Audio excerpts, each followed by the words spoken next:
දිනාටම තෙරුවන් සරණයි. අද 2020 වර්ෂයේ 8 වෙනි මාසේ අගෝස්තු මාසේ 25 වෙනිදා අද අඟහරුවාදා දවසක්.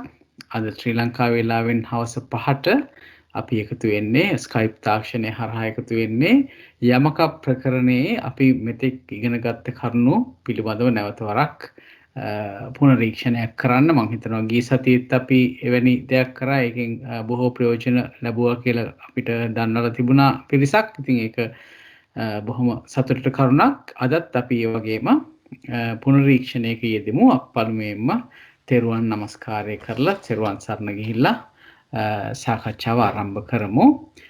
නමෝ තස්ස භගවතෝ අරහතෝ සම්මා සම්බුද්දස්ස නමෝ තස්ස භගවතෝ අරහතෝ සම්මා සම්බුද්දස්ස නමෝ තස්ස භගවතෝ අරහතෝ සම්මා සම්බුද්දස්ස බුද්ධං සරණං ගච්ඡාමි ධම්මං සරණං ගච්ඡාමි සංඝං සරණං ගච්ඡාමි ဒ ුතියම්පි බුද්ධං සරණං ගච්ඡාමි ဒ ුතියම්පි ධම්මං සරණං ගච්ඡාමි ဒ ුතියම්පි සංඝං සරණං ගච්ඡාමි තතියම්පි බුද්ධං සරණං ගච්ඡාමි තතියම්පි ධම්මං සරණං ගච්ඡාමි තතියම්පි සංඝං සරණං ගච්ඡාමි සාදු සාදු සාදු.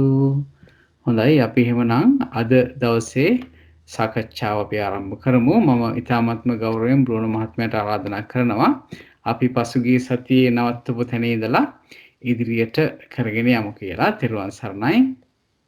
තෙරුවන් සරණයි. සමාවෙන්න මට ප්‍රශ්නයක් තියෙනවා මං අහන්නද දැන්? පසුගිය සතියේ කරපු යවල. පද සෝදන වාරයේ අනුලෝම යමකේ එදා කිව්වා රූපං කිව්වහම ඒකේ අභිදේයාර්ථ වලට එන්නේ තෘෂ්ණාවට අරමුණු ප්‍රිය ස්වභාව මිහිරි ස්වභාව ඇත්තා වූ ලෞකික සිත් 81යි චෛතසික 52යි රූප 28යි. ඊට අමතරව මම අහුවම රුප්පණ ලක්ෂණ ඇත්තා වූ රූප 28 එන්නේ නැහැ කිව්වා. නමුත් යමක වාචනා මාර්ගයේ මහත්යා 49 වෙනි පිටුවේ තියෙනවා ඒක එනවා කියලා. පොඩ්ඩක් බලන්න පුළුවන්ද ඒක? ඒක අපි එන්නේ නැහැ කියලා නෙමෙයි කිව්වේ. එන්නේ නැහැ කිව්වා.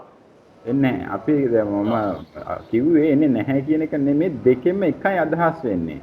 ඒ කියන්නේ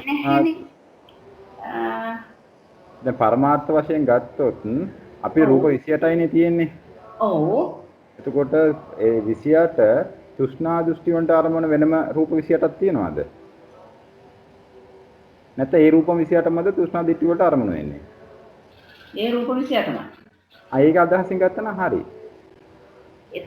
එකම රූප 28ම තමා රුප්පණ ගතියනුත් තියෙන්නේ. ඒ රූප 28 තමා තෘෂ්ණා දෘෂ්ටි වලට අරමුණු වෙන්නේ ඒ රූප 28 තමා. නැත්නම් රූප 28 ගොඩවල් දෙකක් නැහැනේ නේද පරමාර්ථ වශයෙන්. දැන් එතකොට දැන් අපිට මතකද මම දුන්නා අර රූපේ කියන්නේ ප්‍රිය රූප සාත රූප රූප 28. රූප ස්කන්ධය කිව්වම රුප්පණ ලක්ෂණ ඇත්තා වූ රූප 28. රූප ස්කන්ධය කියන්නේ ඒකම තමයි. රුප්පණ ලක්ෂණ ඇත්තා වූ රූප 28. හරි. හරි. නැත්නම් මෙහෙම හිතන්න පුළුවන් අපිට එතකොට ලෞකික තේරුණා නේද? මට එතන තේරුණා. හැබැයි අනිත් අයට වෙනුවෙන් ඒක තව ටිකක් පැහැදිලි කරලා කමක් නැහැ මහත්තයා ඉතින්. නෑ මෙහෙමයි. අපි පරමාර්ථ වශයෙන් ගත්තොත් 89යි චෛතසික 52යි රූප 28 නිර්වාණයනේ තියෙන්නේ. ඔව්. ඉතින් ඒකමනේ විස්තර කරන්න ඕනේ අපිට. එතකොට ඒක රුප්පණ ස්වභාවයෙන් තියෙන රූප 28ම තමා මේ තෘෂ්ණා දෘෂ්ටි වලට අරමුණු වෙන්නේ. දැන් ලෞකික සිත් 81 රූපං කියලා කියනවානේ. ඒතකොට වෙනම ලෞකික සිත් 81ක් නැහැ. ආයේ සිත් කියලා කියන්නේ. නෑ දැන් මෙතන ඔය ප්‍රිය ස්වභාව මිහිරි ස්වභාව ඇත්තා වූ ලෞකික සිත් කියන්නේ අපි මනසින් හදාගන්න ඒවා නේද? සිතෙන් සදාගන්න ඒවා නේද? එහෙම කියන්න බෑ. මේක එහෙම අරමුණු වෙන්න පුළුවන්කම තියනවා කියන එක තමයි ගන්න ඕනේ. සිතෙන් අරමුණු කරනවායි කියන අදහසින් නෙමෙයි. එහෙම වුණොත් එහෙම අර කියන්නේ තෘෂ්ණා දෘෂ්ටි කියන්නේ ලෝභ මූල සිත් මේ අටලි වෙන්න ඕනේ එතකොට. ඒ අටට අරමුණු වෙන ගතියෙන් තමයි එතකොට හිතන්නේ මේ පැත්තට අරමුණු ස්වභාවය මේ ඔක්කොම ඒ පරමාර්ථ වශයෙන්ම ඒ ලෞකික සිත් 81යි ඒකේ දෙන චෛතසික 52යි රූප 28යි ඒ තෘෂ්ණා දෘෂ්ටි වලට අරමුණු වෙන්න පුළුවන් කියන අදහසින් තමයි ප්‍රිය රූප සාත රූප කියලා කියන්නේ. මට තේරෙන විදිහට. ජයන්ත මහත්තයා මම හරි කියනවාද ඒකට අදහස? බ්‍රුණු මහත්තයා එහෙම තමයි. එතන ඇත්තටම අපිට මේ මහා සතිපට්ඨාන සූත්‍රය තමයි උතන ගන්න පුළුවන් හොඳම තැන. එතන තමයි ඔය පිය රූප සාත රූප කතාව ප්‍රකටව පේන්නේ. එතන කියනවා මුලින්ම චක්කුං ලෝකේ පිය රූපං සාත රූපං එත්තේසේ තණ්හා uppajjamaana uppajjati එත්ත නිවිසමානා නිවිස්සති කියලා. ඊට පස්සේ රූපේ ලෝකේ පිය රූපං සාත රූපං කියනවා. ඊට පස්සේ චක්කු විඥානං ලෝකේ පිය රූපං සාත රූපං කියලාත් කියනවා. ওই විදිහට ගිහිල්ලා තණ්හා ලෝකේ ඊට පස්සේ විතක්ක ලෝකේ විචාර ලෝකේ ওই විදිහට ගිහිල්ලා ඒ මේ ධර්මතා ගැනත් ඒ විදිහටම කියනවා. එතකොට මේ ප්‍රිය රූප සාත රූප කියන්නේ මధుර ස්වභාවය ප්‍රිය ස්වභාවය කියන එක තමයි ප්‍රිය ස්වභාවයේ මధుර ස්වභාවය කියන එක තමයි මේ පිය රූපං සාත රූපං කියන එකේ සිංහල තේරුම. එතකොට ඒ ස්වභාවය ගැන කතා කරන්නේ. ඒ ස්වභාවයේ තියෙන්නේ මොනවද? ඒ ස්වභාවයෙන් ගන්නෙ මොනවද කියලා කිව්වොත් එහෙම ගන්න වෙන්නේ ලෞකික ධර්ම ටික තමයි ඒ ස්වභාවයෙන් ගන්න. ඒ කියන්නේ තණ්හාව ප්‍රිය ස්වභාවය මధుර ස්වභාවය කියලා කියන්නේ ඇත්තටම අර තණ්හාව යෙදෙනවා වගේ අවස්ථාවක් නේ. එතකොට එහෙම ගන්න පුළුවන් වෙන්නෙම ලෞකික ධර්මතා ටික තමයි එහෙම ගන්න පුළුවන් වෙන්නේ. ඒකයි චක්කුන් ලෝකේ පිය රූපං කියන්නේ. හැබැයි එතනදී ඒ විදිහට ගන්න ස්වභාවය තමයි එතනදී මතු කරලා පෙන්වන්නේ. ඒ විදිහට තමයි දැනට හිතුවේ. ඔතන ප්‍රශ්නයක් තියෙන තැනක් තමයි ඔබතුමිය ඔය මතු කරන්නේ. ඔතන මම හිතනවා හැමෝටම ප්‍රශ්නයක් තියෙනවා. අපි නමුත් අපිට තේරෙන විදිහට ඉදිරියට කරුණු ටිකක් වටහාගෙන ඉදිරියට යමු කියන එක තමයි යෝජනා කරන්නේ බ්‍රුණු මහත්තයා. හොඳයි. ඒකෙත් අපි හිතාගන්න දැන් මට හිතන විදිහට එකක් තියෙනවා මේ ප්‍රිය රූප සාත රූප කියන්නේ මේ තෘෂ්ණා දෘෂ්ටි වලට අරමුණු වෙන ස්වභාවයෙන් හිතන්න ඕනේ. නැත්තම් අනිත් ඒවා මේක ප්‍රියයි මේ ලෝකෝත්තර ස්වභාවය ඒවා අප්‍රියයි කියලා එහෙම හිතන්න නැතුව ඒ ප්‍රිය කියන ස්වභාවය ඒ තෘෂ්ණා දෘෂ්ටි ස්වභාවයෙන් තමයි ප්‍රිය රූප සාත රූප ස්වභාවය කියලා තියෙන්නේ. එහෙමත් හිතන්න ඒ කියන්නේ ලෞකික සිත් තමයි ප්‍රිය ස්වභාව ලෞකික ධර්මයන් තමයි ප්‍රිය සාත ස්වභාවය කියලා ගන්නෙ අර තෘෂ්ණා දෘෂ්ටි වලින්. නැතු අර මේ ලෝකෝත්තර සිත් මේක ප්‍රියයි අර අප්‍රියයි කියලා එහෙම බෙදීමකට යන්නේ නැතුව තෘෂ්ණා දෘෂ්ටි වලට අරමුණු වීම වශයෙන් තමයි ප්‍රිය සාත ස්වභාවය ඇති වෙන්නේ කියන එක හිතාගත්තත් ඇති. සමහර දැනට අපිට ඉස්සරහට ඔයගොල්ලන්ටම තම निराකරණය වෙන්න පුළුවන්කම තියෙනවා මේකේ ඉස්සරහට යනකොට හුඟක් කරන්න. ඔය ඕකාර සංකප්ප රාගෝ අන්නේ ඒකටත් අපිට දාගන්න පුළුවන්. අපිට හිතෙන් හදාගන්න ඒ කියන්නේ රූපේ නෙමෙයි ඒක අපි හිතේ තියෙනයි කියන සංකප්ප රාගෝ පුරිසස්ස කාමෝනේ. ඒ ඔක්කොම එක තමයි. ඒ ඔක්කොම එක තමයිනේ. ඒකම තමයි. ඒකයි තව ඉස්සරහට යනකොට ඔයගලන්ට මේ ඇත්තට මේකේ තියෙන කරුණු බොහෝ දුරට ඔයගලන්ට පහසු වෙයි සූත්‍රවල එනකොට ඔවත් පැහැදිලි කරගන්න. මට නම් තේරෙන්නේ එකම දේ මේ ඉගෙන ගන්න එක වාසිය තියෙන්නේ සූත්‍රයක් කවදාකවත් අභිධර්මයේ නැතුව හරි අර්ථය තේරුම් ගන්න බෑ. දැන් මෙතන අපි දැන් මේ අභිධර්ම දැනුම අරගෙන සූත්‍රයකට යනකොට තමයි එතන මොකද්ද මේ තත්ත්වය කියලා තේරුම් ගන්න පුළුවන් මේ පැහැදිලි අවබෝධයක් එන්නේ කියන එකයි මගේ අදහස. විශේෂයෙන් යමකේ වගේ එකක් කරනකොට සත්‍ය යමකේ වගේ අපි දැන් හුඟා කීත් මම දැක්කා මේ සුගතම් සාමුදුරේම විස්තර කරනවා. ඒතකොට යමකේ දන්නේ නැති එක්කෙනෙකුට ඒකේ සම්පූර්ණ අර්ථය හරියට අරගන්න බැරි ගතියක් වෙනවා. හැබැයි සතිපට්ඨානෙ තමයි තිබ්බේ. සත්‍ය යමකේ. කියන අරගෙන කතා කරේ ඊයේ මම හිතන හැටියට. මට හිතුණා ඉතින් ඒක නොදන්න ආනන් සත්‍යයමකේ නොදන්න කෙනෙකුට හරි අවබෝධයක් ඒ දේශනාවලින් ගන්න පුළුවන්ද කියන එක ජයන්ත මහත්තයා මට හිතුණා. ජයන්ත මහත්තයාට යම් කිසි අදහසක් ඇති ඒ කියන්නේ මේ සූත්‍ර තේරුම් ගන්න පුළුවන්කම කොච්චර නිවැරදි වෙනවද, නිර්වුල් වෙනවද අභිධර්ම දැනුම නැත්නම් ඒවා වැරදියට පටල ගන්න ගතිය මම දැක්කා. අනිවාර්යයෙන්ම විශේෂයෙන්ම මතක් වෙන තැනක් තමයි මේ සංයුක්ත නිකායේ තියෙන මේ කන්ද සූත්‍රයේදී උපාදානස්කන්ධයි පංච උපාදානස්කන්ධයි කියන එක පැහැදිලි කරනවා. ඒකට අභිධර්ම දැනුම තියෙන කෙනෙකුට ඉක්මනින්ම තේරුම් ගන්න පුළුවන් මොකද්ද මේ කියන්නේ කියලා. ඉතින් ඒ වගේ අපිට බොහෝ උපකාරී වෙනවා මේ දැනුම. බ්‍රෝන් මහත්තයා. ඔව් වෙන කාට හරි ගැටලු තියෙනවද? ඒ සාකච්ඡා කරපේවට. හැබැයි හොඳයි මේ ඔයගොල්ලෝ අධ්‍යයනය කරනවායි කියන එක තමයි මේකෙන් තේරෙන්නේ. ඇත්තටම කියනවා එහෙම කරන්න ඕනේ. Taman පරිශ්‍රණයක් කරනවා නම් තමයි මේකේ කරුණු මතුවෙන්නේ. එතකොට ඒවා අපිටත් ප්‍රයෝජනවත් ඔයගොල්ලන් අපි එක පැත්තකින් විතරයි අපිට පේන්න පුළුවන්කම තියෙනවා. ඔයගොල්ලන්ට තව පැත්තක් පේන්න පුළුවන්. එතකොට එහෙම ඒවා හොයාගෙන ඇවිල්ලා සාකච්ඡා කරන එකෙන් තමයි මේක සාර්ථක වෙන්නේ. වෙන කාට හරි තියෙනවද මොනවද ගැටලුව තේරුම් නැති එකක්? අනිත් එක බ්‍රෝන මහත්තයා මෙතනදී විශේෂයෙන් අපි බලන්න ඕන දෙයක් තමයි මේ අපි දැන් ඔය පිය රූප සාත රූප මේ ඔය සිද්ධිය අපිට හම්බ වෙන්නේ පද සෝදන වාරයේදී. ඇත්තටම පද සෝදන වාරය කියලා කියන්නේ මේ පද සුද්ධ කරගෙන යන්නේ. මේ පිය රූප සාත රූප කියලා කියන්නේ මේ රූපස්කන්ධයට නෙවෙයි කියන එකනේ මෙතන පැහැදිලිවම පෙන්වන්නේ. එතකොට ඒකට අයිති වෙනවා නාම ධර්ම මේ චිත්තචෛතසික ධර්මත් අයිති වෙලා තියෙනවා. ඒක රූපස්කන්ධය කියන එක නෙවෙයි එතනදී මතු කරන්නේ. ඉතින් ඒකත් පොඩ්ඩක් බලන්න මේ පද සෝදන වාරය කියන එකත් අපේ හිතේ තියාගෙන තමයි මේ ගැන අර්ථයක් ගන්න වෙන්නේ කියන එකත් මතක් කරන්න හොඳයි නේද? ඔව් ඒකේ මේ සමහර ධම්මසංගමයට ගියාම කතමේ ධම්මා අව්‍යාකතාවල සබ්බංච රූපං කියනවා. එතන විස්තර කරන තැන්වල ස්කන්ධ වලට අදාළ කොටස විස්තර කරන තැන් අපි තේරුම් ගන්න ඕනේ කොහොමද ස්කන්ධ හැටියට යන්නේ කියන එක. ඒ ටිකත් පටල ගන්නේ නැතුව ඒ තනේ හැටියට අරගන්න බලන්න මේ ස්කන්ධ හැටියට මේ ගන්න තැන්වලදී ප්‍රිය රූප සාතර රූප ස්වභාවයක් ගැනෙන්නේ නැහැ රූපස්කන්ධයට. එතකොට ඒකත් මම ඔයගොල්ලන්ට යෝජනා කරන්නේ අවස්ථානුකූලව ඒක තේරුම් ගන්න බලන්න රූපං කියන තැන මොකද්ද මේක ස්කන්ධයක්ද ස්කන්ධ ස්වභාවයෙන්ද නැත්නම් ඔක්කොම මේ ධර්මතාව සියල්ලම මේ අරමුණු කිරීම වශයෙන් කියන්නේ එකට අරන් කියනවාද කියන එකත් බැලුවා නම් තමයි ඒකේ අර්ථයක් අරගන්න පුළුවන්කම තියෙන්නේ. මේකත් මම කිව්වා ඒ අවස්ථානුකූලව අපි තේරුම් ගන්න ඕනේ මේක ස්කන්ධ ස්වභාවයෙන් කියලා තියෙනවද නැත්නම් මේ පොදුවේ හැම ධර්මතාවයක් ගැනම කතා කරලා තියෙනවා කියලා. අපිට වැඩි තියෙන මේ යමකට එනකොට තමයි තේරෙන්නේ අපි ස්කන්ධ වශයෙන් විතරක් කතා කරපු ධර්මතාවයන් ඒකට එහා ගිය මට්ටමෙනුත් විස්තර තියෙනවායි කියන එක තේරෙන්නේ. එතකොට තමයි අර අපිට හුඟක් නිරවුල් කරගන්න පුළුවන්කම තියෙන සූත්‍ර පැත්තේ මේ දේශනා. ඒ හින්දා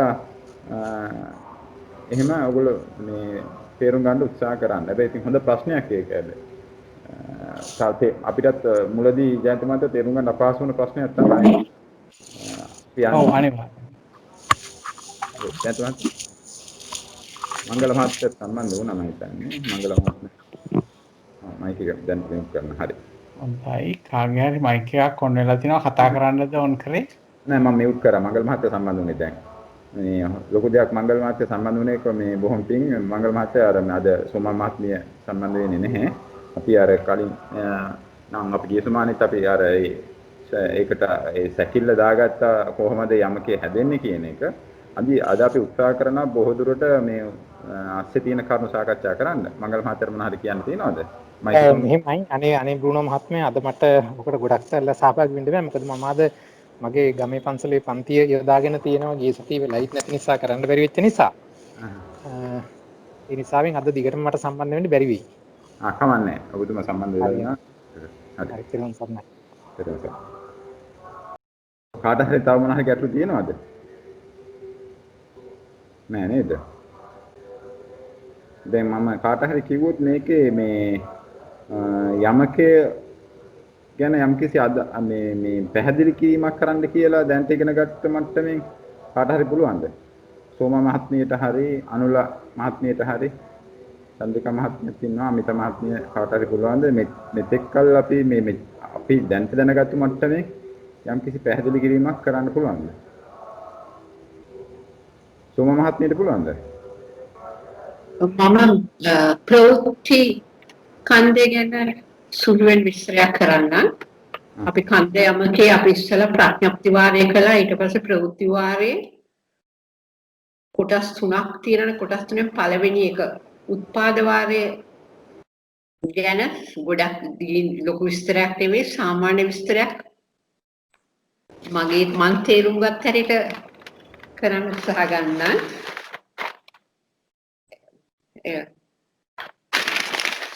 ප්‍රවෘත්ති වාරයේ කොටස් තුනක් අපිට පෙන්වා දුන්නා. එකක් තමයි උත්පාද වාරය, අනිත් එක නිරෝධ, තුන්වෙනි එක උත්පාද නිරෝධ.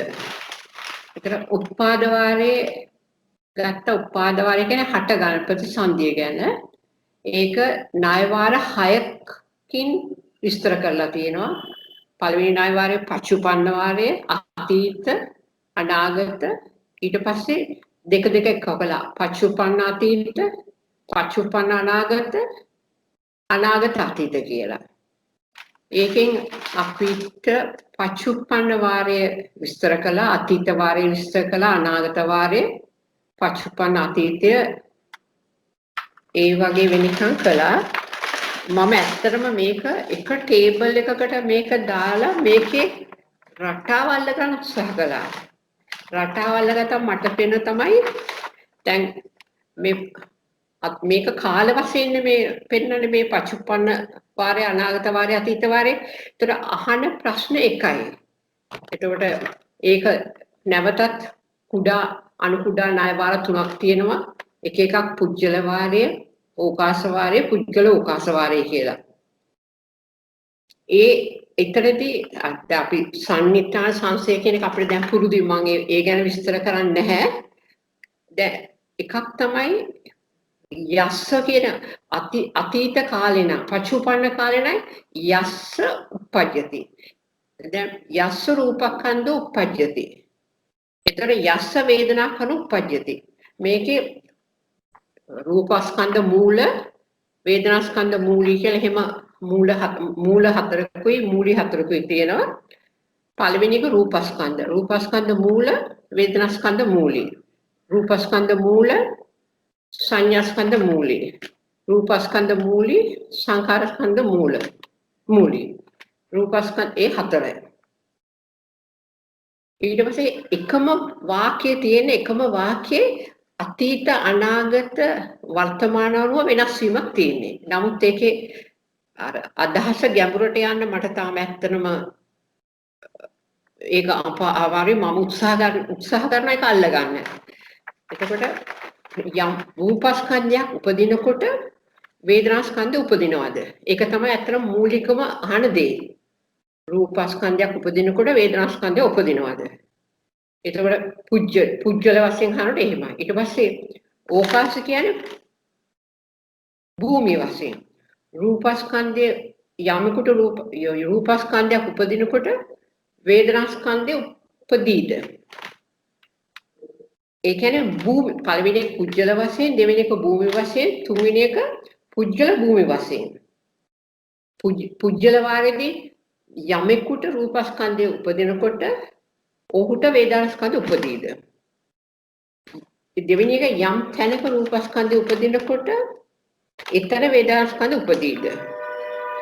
තුන්වෙනි එක යමෙකුට යම් තැනක රූපස්කන්ධය උපදිනකොට ඔහුට ඊතරදී වේදනාස්කන්ධය උපදීද කියලා. ඒතකොට දැන් අපි දන්නවා අපිට මූලික අවබෝධයක් තියෙනවා රූපස්කන්ධය උපදින්නේ පංචවෝකාර සත්‍යයන්ට රූපස්කන්ධය උපදිනවා, අසං සත්‍යයන්ට රූපස්කන්ධය උපදිනවා. අරූපී සත්‍යයන්ට රූපස්කන්ධය උපදින්නේ නැහැ. අරූපී සත්‍යයන්ට උපදින්නේ සතර නාමස්කන්ධය විතරයි. මම හිතන්නේ මේ සම්බන්ධ තමයි මේ උපාද මේ යමකේ ප්‍රවෘත්ති යමකෙන් බුදුන් වහන්සේ මතු කරලා දෙන අදහස් උත්සාහ කරන්නේ කියන එක තමයි මම තේරුම් ගත්තේ. ඒතර අපි ඉස්සල බලනකොට පළවෙනි එක රූපස්කන්ධ යමෙකුට රූපස්කන්ධ උපදිනකොට ඔහුට වේදනාස්කන්ධ උපදිනවාද? ඒතර අපිට බලන අසඤ්ඤ සත්‍යයන්ට රූපස්කන්ධය තියෙනකොට වේදනාස්කන්ධ උපදින්නේ නැහැ. පංචෝවකෝකාර සත්‍යයන්ට රූපස්කන්ධයත් වේදනාස්කන්ධයත් උපදිනවා. ඊට පස්සේ දෙවෙනි එක බැලුවොත් අසඤ්ඤ සත්‍යයන් අසඤ්ඤ තලයේදී රූපස්කන්ධය උපදිනවා. වේදනාස්කන්ධය උපදින්නේ නැහැ. පංචවෝකාරයේදී රූපස්කන්ධයත් උපදිනවා වේදනාස්කන්ධයත් උපදිනවා. එතකොට පුජ්‍යල අවකාශ දෙකට බලනකොට අසඤ්ඤ සත්‍යයන්ට රූපස්කන්ධය උපදිනවා අසඤ්ඤ සත්‍යයන්ට එහිදී රූපස්කන්ධය උපදිනවා. පංචවෝකාර සත්‍යයන්ට එහිදී රූපස්කන්ධයත් වේදනාස්කන්ධයත් උපදිනවා. ඊට පස්සේ එක පටිලෝම බැලුවොත් ඒ දැන් මම කතා කළේ ඒ ටික අනුලෝම ටික. පටිලෝම බැලුවොත් මොකද මම මේ ඇත්ත මේ අපි එම යමකටම මම ලොකු ටේබල් එකක් පරණ කැලෙන්ඩර් එකක පිටපස්සේ ලොකු ටේබල් එකක් එකට ගත්තා. මොකද පොතෙන් බලලා මේක අnder දෙමළ වගේ මට තේරුන්නේ නැහැ. පටිලෝම බලනකොට ඒකේ අනිත් පැත්ත. යමෙකුට වේදනාස්කන්ධය උපදිනකොට ඔහුට මේ රූපස්කන්ධය උපදිනවද? පුජ්‍යල වාරයේ. ඊට පස්සේ ඕකාශ වාරයේ බලනවා යම් තැනක වේදනාස්කන්ධය උපදිනකොට එතන රූපස්කන්ධය උපදිනවද? පුජ්‍යල ඕකාශ වාරයේ යම් කෙනෙකුට යම් තැනක වේදනාස්කන්ධය උපදිනකොට ඒ තැනට ඒ තැන රූපස්කන්ධය උපදිනවද? ඉතින් ඇත්තටම මේ රටාව අල්ලගත්තාම මේක දිගින් දිගට යන්න පුළුවන්.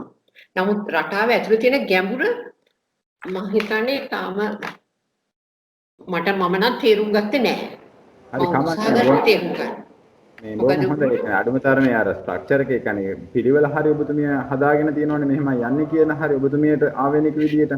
ඒ වගේ එක එක්කෙනාට ආවෙනික විදියට ඒක තේරුම් ගන්න පුළුවන් නම් හොඳයි. ඒ හැම එක්කෙනාම මේ සමහර අය chart හදා ගන්න පුළුවන්.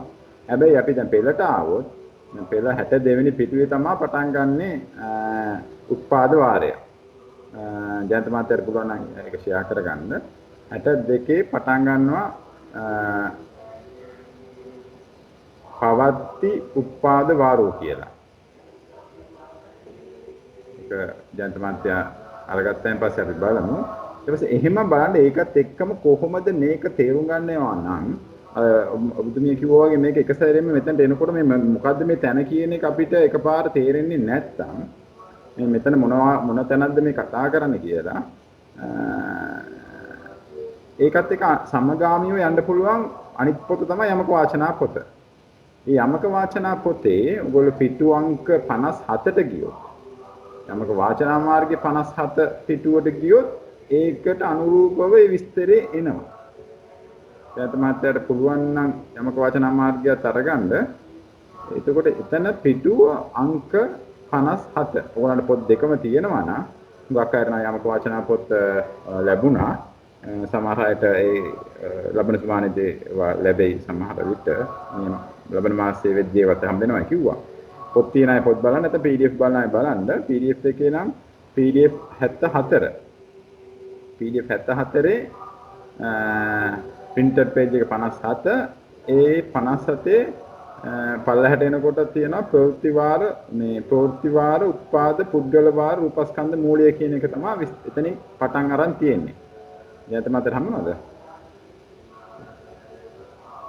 ඒක මම ජයන්ත මාත්‍යට හොයාගන්න මම ඒකේ පොඩ්ඩක් විස්තර කරා. බෝල මාත්‍යා මං ගාව මං හිතන්නේ ඩවුන්ලෝඩ් කරපු එක නැද්ද දන්නේ නැහැ. ෂෙයා කරන්නද මහත්තයා? මං ඕපන් හොඳයි ෂෙයා කරා. ඒක බලන්න එතකොට ඒකත් එක්ක සංසන්දනය කරගන්න පුළුවන්. එතකොට ඒක තේරුම් ගන්න මේක තේරුම් ගන්න මේ ලේසි පහසු ක්‍රමයක් තමයි යමක වාචනා මාර්ගයත් එක්ක සමගාමීව යන එක.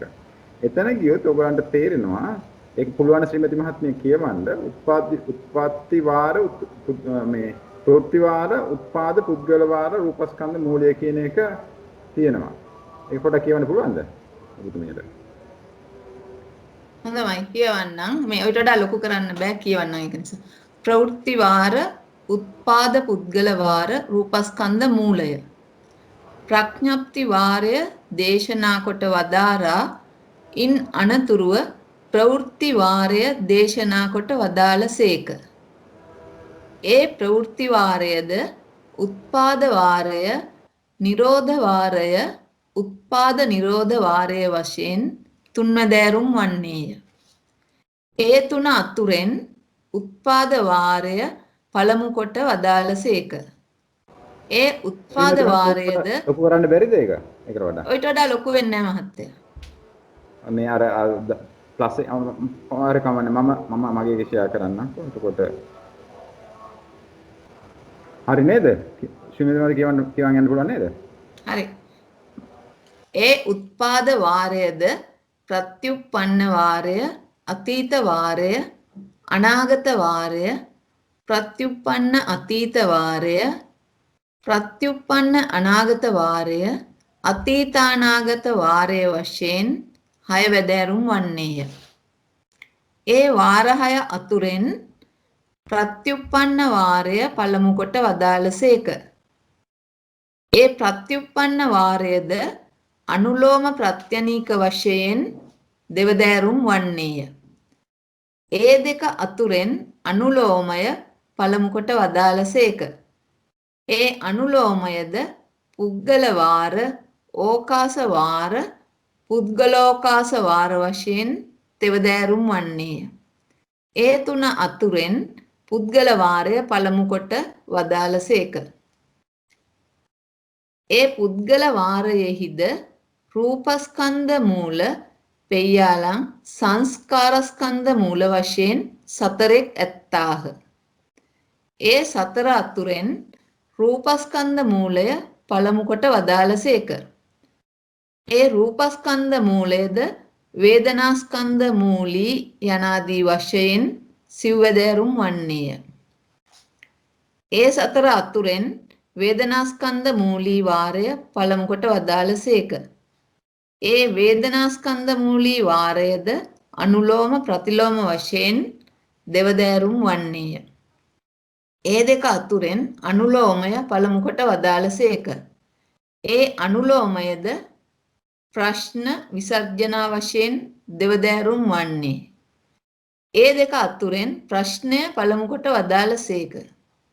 ඒ ප්‍රශ්නයද සන්නිට්ඨාන සංසය වශයෙන් දෙවදෑරුම් වන්නේය. ඒ දෙක අතුරෙන් සන්නිට්ඨානය පළමු කොට වදාළසේක. ඒ කෙසේද යත් යස්ස රූපක්ඛන්தோ uppajjati යනුවෙනි. ඉන් අනතුරුව සංසය වදාළසේක. එමෙතන එතන නතර කරන්න පොඩ්ඩක්. දැන් ඔයගලන්ට පැහැදිලි වෙන්න ඕනේ මම හිතන හැටියට ඒක සෑහෙන්න විස්තර ඇතුව පැහැදිලි කරලා තියෙනවා නේද ජයන්ත මහත්තයා? ඔව් එතන පැහැදිලි කරලා තියෙනවා හොඳට. ඒකේ ඔයගොල්ලෝ බැලුවොත් ඔයගලන්ට තේරෙයි අපිට තේරුම් ගන්න අපහසු හින්දා තමයි මේ පොත කරලා තියෙන්නේ. එතකොට අර කිව්වා වගේ මේක බැලුවොත් මේ ප්‍රඥප්ති වාරයේ දේශනා කොට ඉන්පස්සේ ප්‍රවෘත්ති වාරයේ දේශනා කරලා තියෙනවා. ඒක වාර කීයක් තියෙනවද? ඒ වාර ඒ දේශනා කුල වල වාරයේ ප්‍රවෘත්ති වාරය, උත්පාද වාරය, නිරෝධ වාරය, උත්පාද නිරෝධ වාරය කියලා ප්‍රධාන මේ වශයෙන් කොටස් තුනකට බෙදෙනවා. ඒ තුන අතුරෙන් උත්පාද වාරය පළමු කොට දේශනා කරලා කියනවා. ඊට පස්සේ උත්පාද වාරයත් පත්‍යුප්පන්න වාර, අතීත වාරය, අනාගත වාර, පත්‍යුප්පන්න අතීත වාර, පත්‍යුප්පන්න අනාගත වාර, අතීත අනාගත වාර කියලා වාර 6ක් තියෙනවා කියනවා. ඒ වාර 6න් අතුරෙන් පත්‍යුප්පන්න වාරය පළමු කොට වදාළා. පත්‍යුප්පන්න වාරයේද අනුලෝම ප්‍රත්‍යනික වශයෙන් දෙවැරදම් කියනවා. ඒ දෙක අතරිනුත් අනුලෝමයේ පළමු කොට වදාලා කියනවා. ඊට පස්සේ මේ අනුලෝමයේද පුද්ගල වාර, ඕකාස වාර, පුද්ගල ඕකාස වාර වශයෙන් තුනකට බෙදෙනවා. ඒ තුන අතරිනුත් පුද්ගල වාරයේ පළමු කොට වදාලායි කියනවා. ඒකට පුද්ගල වාරයේ රූපස්කන්ධ මූල ඒ වශයෙන් හතරක් තියෙනවා. ඒ හතර අතරින් රූපස්කන්ධ මූලය පළමුවෙන් වදාලා. ඒ කියන්නේ රූපස්කන්ධ මූලය ඊට පස්සේ වේදනාස්කන්ධ මූලික කොටස තමයි සමාන පළවෙනියෙන් වදාලා කියලා කියනවා. ඒ හතර අතරින් වේදනාස්කන්ධ මූලික වාරයේ පළමු කොට වදාලා ඒක කියනවා. ඒ ඊට පස්සේ ඒකෙත් මේ වේදනාස්කන්ධ මූලික වාරයේ අනුලෝම ප්‍රතිලෝම වශයෙන් දෙවැරදුම් කියනවා. ඒ දෙක අතරින් අනුලෝමය තමයි ඉස්සරහම කියලා තියෙන්නේ. ඒතර ඒ අනුලෝමයත් ප්‍රශ්න විසර්ජන වශයෙන් දෙවැරදුම් කියනවා. ඒ ප්‍රශ්නයත් සන්නිට්ඨාන සංසය කියලා දෙකට බෙදෙන එක තමයි අපි ගිය සුමානේ සාකච්ඡා කරේ. ඊට පස්සේ තමයි ප්‍රශ්නෙට එන්නේ. ඒ විස්තරේ කිව්වේ ස්ට්‍රක්චර් එක. ඊට පස්සේ එනවා එතකොට ඒ බැලුවොත් මම ෂෙයා කරන එක ඔයගොල්ලන්ට පේනවා ඇති කියලා හිතනවා. ඒ විස්තරෙන් පස්සේ තමයි මේ යස්ස රූපක්ඛන්ධ uppajjati. ඒ කියන්නේ ඒ කිව්වේ මොකද්ද? සන්නිට්ඨානය තමයි මුලින් සඳහන් කරේ කියන. ඊට පස්සේ කියනවා uppajjati අනුවෙනි. ඉන් අනතුරු සංසය වදාළසේක. ඒකසේද තස්ස වේදනාඛන්ධ uppajjati. එතකොට ඒක ඔයගොල්ලන්ට තේරුම් ගන්න අපහසුකමක් ඇති වුණොත් එතකොට අරකට එක්ක ඒ කියන්නේ වාචන මාර්ගයත් එක්ක සංසන්ද කොටස් මේ සමගාමීව යන්නේ. ඒක යස්ස රූපස්කන්ධ උප්පජ්ජති කියන එක සංසය කියලා තියෙනවා. රස වේදනාස්කන්ධ උප්පජ්ජති කියන එක සංසය කියලා වාචන මාර්ගයේ ලස්සනට පැහැදිලිව කරලා තියෙනවා. ඒතකොට මේ කොටස කොහෙද මේ යස්ස රූපස්කන්ධ උප්පජ්ජති කියන්නේ සම්නිට්ඨානිය නම් මේ කොතන සම්නිට්ඨානයේද? මෙතන බිම්ම කියලා තියෙනවා පවත්ති උපාද වාරය. එතකොට ස්කන්ධයමකේ වාර තුනක් කතා කරනවා. ඒ වාර තුනෙන් පළවෙනි එක තමයි පඤ්ඤප්ති වාරය, උත්පාද වාරය, අනිත් එක උත්පාද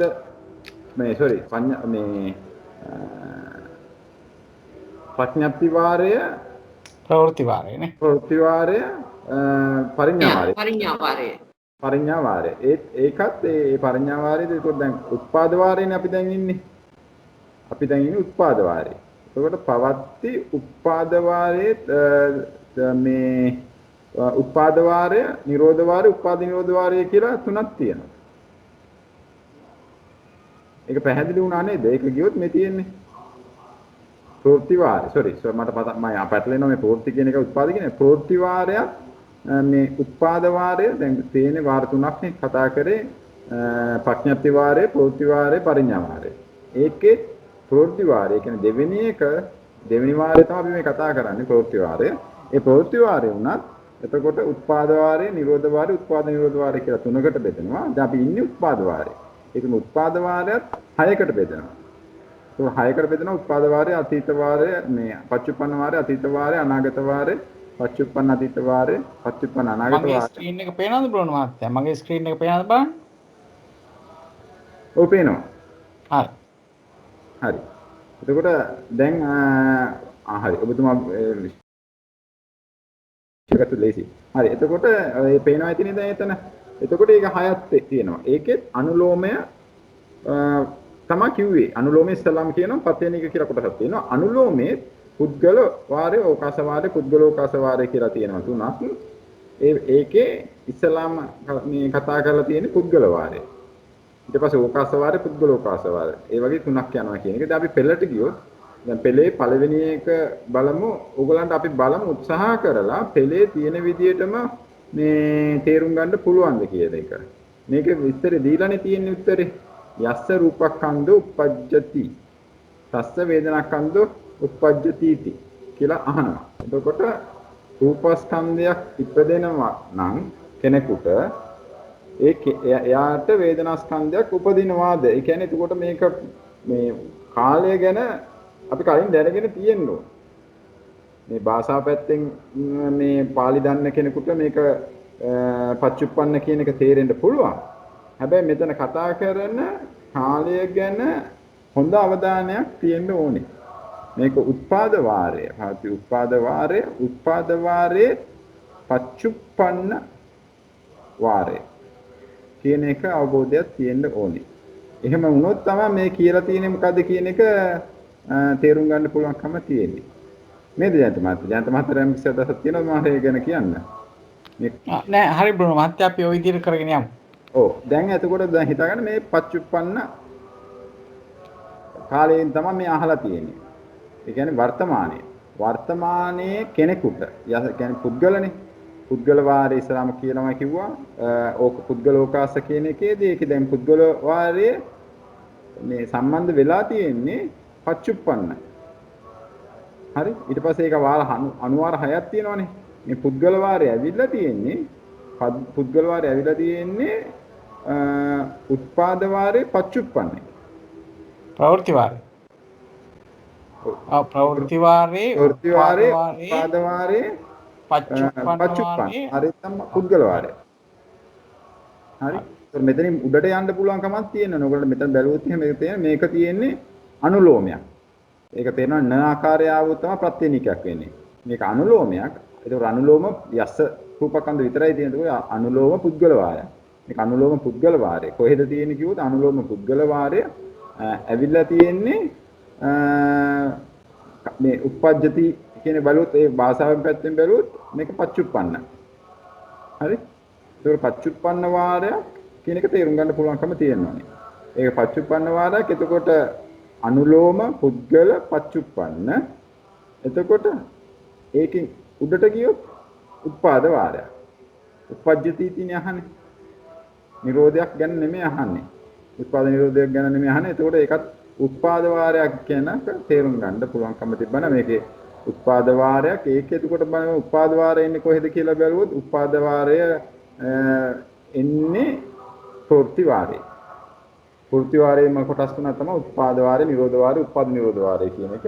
අර එහෙම එතකොට දැනගත්තොත් එතකොට මේ කතා කරන්නේ පුද්ගල යමකයක් ගැන. පුද්ගල යමකයක් ඒකෙත් මේ උත්පාදයක් ගැන කතා කරනවා. ඒකත් පච්චුප්පන්න අවස්ථාවක් ගැන කතා කරනවා.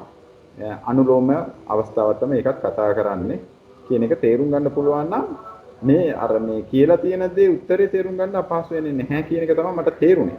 අර ඉස්සල්ලාම අපිට ඒක තමයි තේරුම් ගන්න අමාරු මේ අපහසු වෙන්නේ මේ මොන තැනක්ද මේ කතා කරන්නේ මොන වගේ අවස්ථාවක් ගැනද කතා කරන්නේ පුද්ගලයෙකුද තැනකටද කියන එක ඒව තමයි තේරුම් ගන්න ඒක තේරුම් ගත්තා නම් මේක අමාරු නැහැ කියන එක තමයි මට තේරුනේ. එimhe අපහසුතාවයක් වුණොත් යමක වාචනා මාර්ගයට ගියොත් ඔයගලන්ට ඒකේ විස්තරත් ඒ අනුකූල ඒ හරියටම කියලා තියෙනවා. දැන් අපි බලමු කාගෙන් හරි අහලා කාට හරි කියන්න පුළුවන්ද යස්ස රූපක්කද්දෝ උප්පජ්ජති इति. ඒක අපි සිංහලෙන් බැලුවොත් මොකක්ද සිංහලත් පහසු වෙන නිසා යමෙක් හට රූපස්කන්ධ උපදී නම් රූපස්කන්ධ උපදී නම් මෙතන රූපස්කන්ධයනේ වෙන්න ඕනේ ජයන්ත මාත්‍යා. රූපස්කන්ධය වෙන්න ඕනේ. ඔව්. මම හිතන හැටියට. ඒක වචනේ නේද තියෙන්නේ උද? ඔව්. රූපස්කන්ධෝ ඔව් ඒක වචනේ තියෙන්නේ. ඒක වචනේ තියෙන්නේ. මේක රූපස්කන්ධය උපදී නම් ඕහට වේදනාස්කන්ධ කියලා මෙතන බහුවචනේ දීලා තියෙන්නේ නේද මේකේ?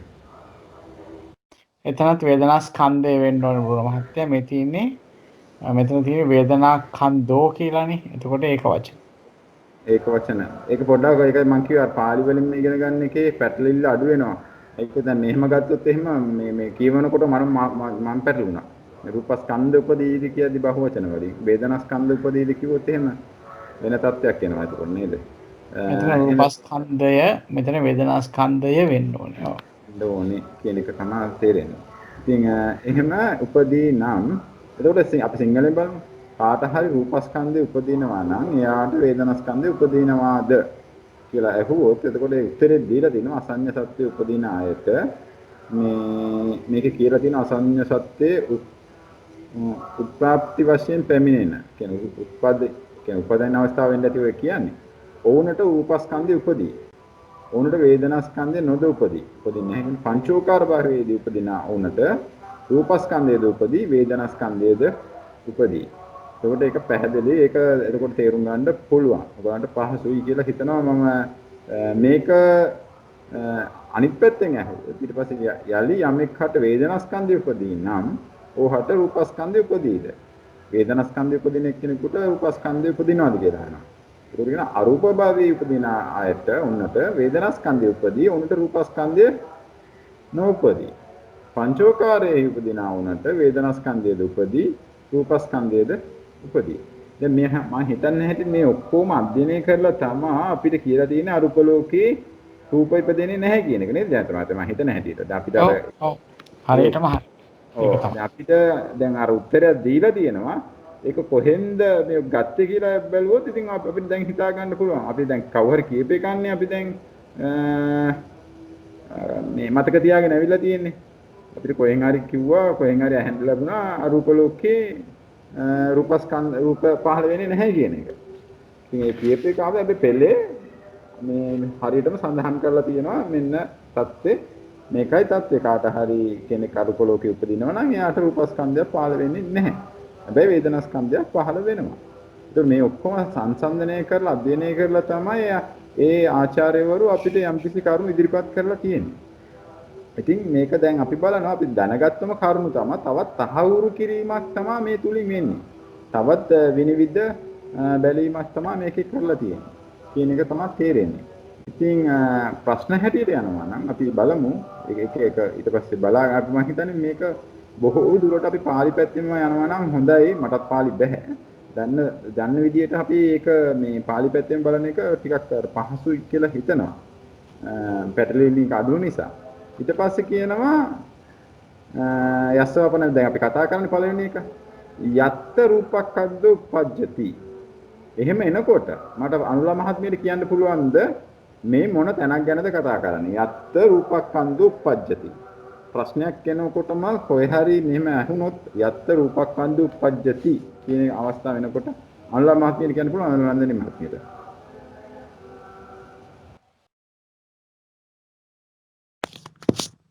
රූපස්කන්ධයේ උපදින පංචෝකාර බව නැත්නම් රූප බව.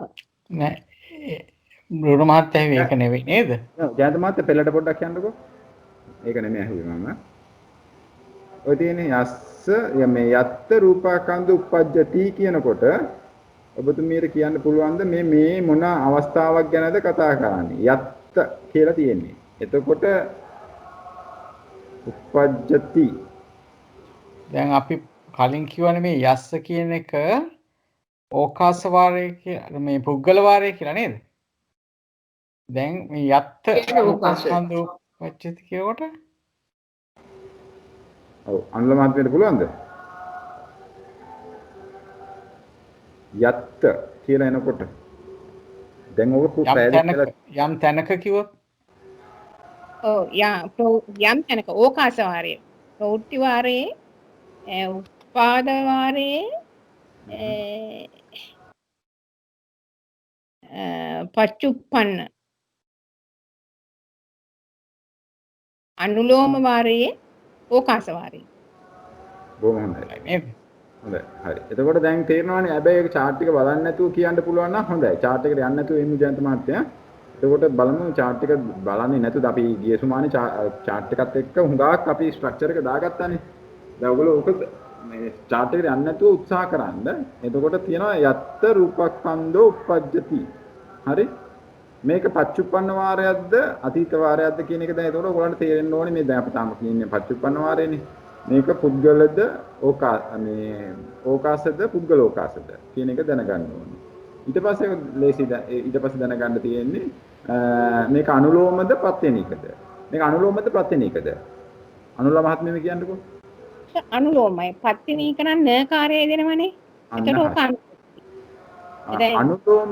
අනුලෝම වාරයේ අනුලෝම මේ පුච්චා ප්‍රතිලෝම පුච්චා කියලා දෙකක් තියෙනවා. හරිද? එතකොට මේක යත්ත රූපක්ඛන්ධ උපජ්ජති කියනකොට ඒ අනුලෝම වාරේ හරි. මේක අනුලෝම පුච්චාවද්ද පටිලෝම පුච්චාවද්ද? ඒක කියන්න පුළුවන්ද? අනුලෝම පුච්චාවද්ද පටිලෝම පුච්චාවද්ද? අනුලෝම පුච්චාව. හරි. එහෙනම් ඕකේ පටිලෝම පුච්චාව මට කියන්නකෝ. ඒකට ඕකේ පටිලෝම පුච්චාව නම් නකාරය එන්න ඕනනේ. නෑ. එහෙම නෙමෙයි. පටිලෝම පුච්චාව දැන් අනුලෝම මේ වාරයේ අනුලෝම වාරය කියලා කියන්නේ. හරිද? අනුලෝම වාරේ අනුලෝම පුච්චා පටිලෝම පුච්චා කියලා දෙකක් තියෙනවා. පටිලෝම වාරේත් අනුලෝම පුච්චා පටිලෝම පුච්චා කියලා දෙකක් තියෙනවා කියලා මම පච්චනීක වාරේ. පච්චනීක වාරේ තියෙනවා. පච්චනීක කිව්වත් පටිලෝම කිව්වත් දෙකම එකයි නේද ජයන්තවත් මම හිතන්නේ නැති. නෑ වෙනස්. වෙනස්ද? වෙනස්. මම හිතුවේ ප්‍රත්‍යනීක කියන්නේත් ඒ වගේම තමයි කියලා. ළඟින් අපමණ ප්‍රත්‍යනීක කියලා ගමුකෝ. එකයි. මං හිතුවත් එකයි කියලා. ඔව් මාත් හිතුවේ එකක් කියලා තමයි. හරි. ප්‍රත්‍යනීක වාරයේ අනුලෝම වාරයේ ප්‍රත්‍යනීක වාරය කියලා හිතමුකෝ. ඒකේ මෙහෙමයි අනුලෝමයි පටිලෝමයි කිව්වහම අනුලෝමේ සන්නිට්ඨානය පටිලෝමේ සංසේ වෙනවා. අනුලෝමේ සංසේ පටිලෝමේ සන්නිට්ඨානය වෙනවා. ඒකයි වෙනස. හරි අපි ඒක එහෙම ගමු. ප්‍රත්‍යනීක වාරය කියලා ගමුකෝ. අනුලෝම වාරය හැටියට ගමු. ප්‍රත්‍යනීක වාරය කියලා ගමු. ඒක ලේසියිනේ තව අපිට එතකොට අනුලෝම වාරේ අනුලෝම පුච්චා පටිලෝම පුච්චා කියලා තියෙනවා. ප්‍රත්‍යනික වාරේ අනුලෝම පුච්චා පටිලෝම පුච්චා කියලා තියෙනවා. හරිද? හරි. හරිනේ එතකොට දැන්. එතකොට ඒ ප්‍රත්‍යනික වාරය නෙමෙයි මේ තියෙන්නේ. අනුලෝම වාරේ අනුලෝම පුච්චාවක් පටිලෝම පුච්චාවක් තියෙනවා. පටිලෝම පුච්චාව කියලා කියන්නේ ඉස්ලාම අහන රූපස්කන්ධය උපදිනකොට වේදනාස්කන්ධය උපදිනවද? ඊට පස්සේ පටිලෝම කියන්නේ ඒක පල්ලෙහෙන් තියෙනවා යත්වාපන වේදනාස්කන්ධය උපදිනකොට රූපස්කන්ධය උපදිනවාද මාරු කරලා ආන්න එක. දැන් පැහැදිලි ගන්නවා මාත්‍යෙට. අල්ලමහත්ම පැහැදිලි වුණාද ඒක? තාම පැහැදිලි වුණේ නැද්ද ඒක කියන්නේ? එහෙමයි. ගොඩක් ස්තුතියි. මේ ඒ කියන්නේ මුලින් තියෙන වචනේ වාක්‍ය අග තියෙන වාක්‍ය මුලට දාලා මුඟ තියෙන වාක්‍ය අගට දාලා දෙක මාරු කරලා තියෙන කියන එක මට එහෙම තමයි වැටුනේ. හරි. එහෙනම් කියන්නකෝ පටිලෝම පුච්චා මොකද්ද?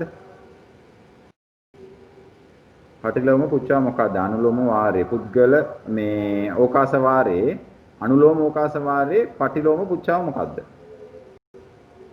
බලලා කියන්න බැරිද ඕක? ස්ක්‍රීන් එකේ පේන එක බලලා. අපි වෙන කාගෙන් හරි ආමුද? යත්තවාපන වේදනක්ඛන්ද උප්පජ්ජති. ඔව්. තත් උප්පජ්ජති इति. හරි. අනුලෝම පුච්චාව? අනුලෝම පුච්චාව යත්ත රූපක්ඛන්ද උප්පජ්ජති इति උප්පජ්ජති තත් වේදනක්ඛන්දෝ උප්පජ්ජති. හරි. දැන් මේක අපි සාකච්ඡා කරා සෑහෙන වාර ගණක් අපි සාකච්ඡා කරා. දැන් මේ ආයෙත් මේ සාකච්ඡා කරපින සාකච්ඡා කරන ඒක මතක තියාගන්න. එතකොට මේ අනුලෝම වාරේ පුද්ගල මේ ඕකාස අනුලෝම වාරේ අනුලෝම පුච්චා පටිලෝම පුච්චා කියලා දෙකක් තියෙනවා කියන එක. හරි. ඊට පස්සේ ඕක විස්තරේ එනකොට ඔබතුමියට කියන්න පුළුවන්ද මේ මොකද්ද මේකෙන් අදහස් වෙන්නේ කියන එක. මේක අපිට පැහැදිලි කරලා දෙන්න පුළුවන්ද? දෙවෙනි ඉලක්කමෙන් පැහැදිලි වෙන දේ. යත්ත රූපක්ඛන්ද උප්පජ්ජති තත් වේදනාක්ඛන්ද උප්පජ්ජති इति කියන එක අපිට විස්තර කරලා දෙන්න පුළුවන්ද? යත්ත කියන්නේ යම් තැනක රූපස්කන්ධය උපදිනවා නම් තත්ත කියන්නේ එහි වේදනාස්කන්ධය උපදී උපජ්ජති උපදී උපදීද උපජ්ජති ඉති උපදී කියන්නේ තියෙන්නේ. එතකොට ඔව් එතනදි කියන්න ඕනේ යම් තැනක රූපස්කන්ධය උපදින්නේද එහි වේදනාස්කන්ධය උපදීද යත් උපදීද යත් කියන එක තමයි මෙහෙම කියන්නේ. ඔව්. විස්තර කරලා දෙන්නකෝ ඊටු. උත්තරේ දීලා තියෙන්නේ අසඤ්ඤ සත්තේන තත්ත රූපස්කන්ධ උප්පජ්ජති නොච තත්ත වේදනාස්කන්ධ උප්පජ්ජති इति. පංචෝකාර තත් රූපක්ඛන්தோ ච උප්පජ්ජති වේදනාක්ඛන්தோ තු උප්පජ්ජති. ඒක අපිට සිංහලෙන් පැහැදිලි කරලා දෙන්නකෝ. කොහොමද එතන කියලා තියෙන්නේ කියලා. මේ කියන්නේ අසඤ්ඤ සත්තේ රූපක්ඛන්දේ උපදී එහි නමුත් එහි වේදනාක්ඛන්දේ උපදින්නේ නැහැ. හරි. පංචෝකාර භවයේ එහි රූපක්ඛන්දේද උපදී වේදනාක්ඛන්දේද උපදී. හරි. දැන් මේ අර අපි සාමාන්‍යයෙන් කාට හරි කියලා දෙනවා නම් ඔබතුමිය කොහොමද කියලා දෙන්නේ? කාට හරි දැන් අපි කියනවා නම් ඔබතුමිය ඔක විස්තර වෙන පොතේ විස්තර වෙන්නේ දැන් මේ උපදී කියලා කියන්නේ නැහනේ. ඒක අපි කොහොමද සරල භාෂාවෙන් කියනවනම් කොහොමද කියන්නේ? කාට හරි. කාට හරි පුළුවන්ද මේ සරල භාෂාවෙන් අපි දන්න භාෂාවෙන් කොහොමද කෙනෙකුට කියන්නේ මෙතන මෙහෙමයි මේ தත්ත්වයක් තියෙන්නේ කියන එක පැහැදිලි කරන්නේ කොහොමද? අලමාත්මියට හරි පුළුවන් නැත්නම් වෙන කාට හරි කියන්න. මොකද්ද මෙතන தත්ත්වය? මේක අපි ඉගෙනගෙන වෙන එක්කෙනෙකුට කියනවා දන්නේ නැති එක්කෙනෙකුට කියලා දෙනවනම් කොහොමද කියලා දෙන්නේ? අලමාත්මිය කියන්න බෑ. කාට හරි පුළුවන්ද? යම් තැනක රූපස්කන්ධයක් උපදී නම් වේදනාස්කන්ධයක් උපදීදයත් මෙහෙම නෙමෙයි අපි දැන් ඔහොම නෙමෙයිනේ කාට හරි කියලා දෙනකොට යම් තැනක රූපස්කන්ධයක් උපදීදයත් එහෙම කිව්ව තේරෙන්නේ නැහැනේ. මේක සරල සිංහලෙන් කියනවා නම් කොහොමද කියන්නේ මේ පාලිත් දන්නේ නැහැ මොකුත් දන්නේ නැති කෙනෙකුට කොහොමද කියන්නේ?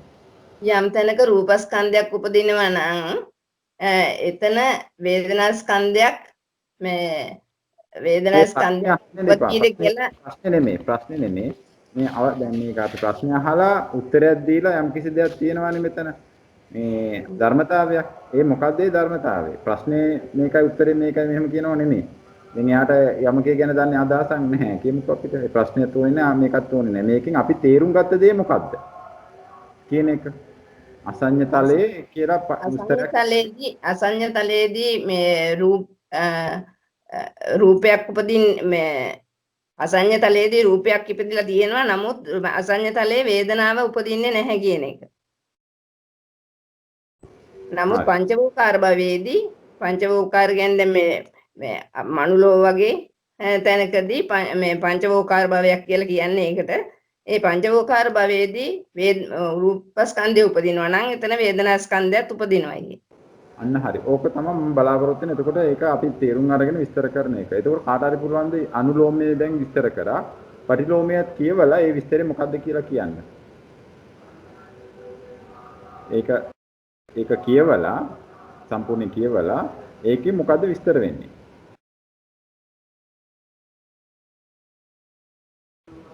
සෝම මහත්මිය හරි චන්ද්‍රිකා මහත්මිය හරි පුළුවන්ද? මං කියන්න. යත්ත වාපන වේදනාස්කන්ධ උප්පජ්ජති තත්ත රූපස්කන්ධ උප්පජ්ජති ඒක තමයි ප්‍රශ්නේ. යම් තැනක වේදනාස්කන්ධය උපදීද ඒව මොකද දැන් අපි ඒව අර්ථ ඕනේ නැහැ. සම්පූර්ණ කියවලා ඔබතුමිය අපේ සිංහලෙන් සම්පූර්ණ තේරුම් කරගන්න. ඔව්. අරූපේ තත්ත වේදනාස්කන්ධ උප්පජ්ජති නොච තත්ත රූපස්කන්ධ උප්පජ්ජති. පංචවෝකාරේ තත්ත වේදනාස්කන්ධෝච උප්පජ්ජති රූපස්කන්ධෝච උප්පජ්ජති. යම් තැනක වේදනාස්කන්ධය උපදිනවාද ඒතන රූපස්කන්ධයක් උපදිනවාද කියලා අහනවා. ඒ කියන්නේ අරූප සත්‍යත්තේ වේදනාස්කන්ධය උපදිනවා. ඉන්නවා මම කියන එක ඇහෙනවද? මේකේ මෙතන විස්තර කරන දේ මේකයි කියන එක ඕනේ. ඕක ඔබතුමිය තේරුම් අරගෙන කියන්නේ මේකම තමයි මේකක් තමයි තියෙන්නේ. ඔව්. අරූපතලයේදී අරූපතලයේදී වේදනාස්කන්ධය උපදිනවා ඒ වුණාට රූපස්කන්ධයක් උපදින්නේ නැහැ. පංචවෝකාර තත්ත්වයේදී වේදනාස්කන්ධයත් උපදිනවා රූපස්කන්ධයත් උපදිනවා. ඒක තමයි මේකේ පාටිලෝමයේ අදහස. අපි දැන් තුන්වෙනි එකට. තුන්වෙනි එකට විස්තර කරන්න පුළුවන්ද? මොකද්ද එතන කියලා තියෙන්නේ? ඔයගොල්ලෝ කලින් කියන්න අමතක වුණ එකක් තමයි යම් කෙනෙකුට කියන එක. හරි? ඒ නිසුන වචන ටික ඒවා වැදගත්. යම් කෙනෙකුට වර්තමානයේ දෙවෙනි එක යම් කෙනෙකුට යම් තැනකට යම් තැනකට කියන එක. යම් තැනකට කියන එක නිසුන එකක්. යම් තැනක කියන එන්නවා නම් එතකොට යම් තැනක කියන අදහස එනවා අරූපය කියන එක තැනක් හැටියට එනකොට තමයි ඒක අදහස එන්න ඕනේ. එතකොට අරූප තලයේ කෙනෙක් කියන එක නෙමෙයි එතකොට එන්නේ අරූපයේ කෙනෙක් ඉපදෙනවා නම් කියන එකත් නෙමෙයි එන්න ඕනේ. අරූපයේ කියන එක තමයි එන්න ඕනේ. අරූප තලයේ වේදනාස්කන්ධය ඉපදිනවා නම් ඒක කොහොමද තත්ත්වේ? එතන රූපස්කන්ධය ඉපදින්නේ නැහැ. අන්න ඒ වගේ තුන්වෙනි එකට આવොත් යස්ස යත්ත කියන එක තියෙන්නේ දැන්. එතකොට ඒ වගේ යස්ස යත්ත කියන එක තැන කෙනකොට දෙකම සම්බන්ධ කරලා ඕගොල්ලන්ට තේරුම් ගන්න විදිහ කියන්න පුළුවන් නම් හොඳයි. ඒක මේක වෙන කෙනෙකුට පැහැදිලි කරන්නේ කොහොමද කියන එක. එතකොට ඔයගොල්ලෝ ඒක මම පැහැදිලි කරන්නද? පැහැදිලි කරන්න. ඒක කිස්සලා කියවලා ඉන්නම්. කියවලා ඉන්න අනිවාර්යෙන් කියවන්න. යස්ස යත්ත රූපස්කන්ධ උප්පජ්ජති තස්ස තත්ත වේදනාස්කන්ධ උප්පජ්ජීති. අසඤ්ඤ සත්තං උපජ්ජත්තාන තේසං තත්ත රූපස්කන්ධ උප්පජ්ජති නොච තේසං තත්ත වේදනාස්කන්ධ උප්පජ්ජති. පංචවෝකාරං උපජ්ජත්තානං තේසං තත්ත උපජ්ජන්තානං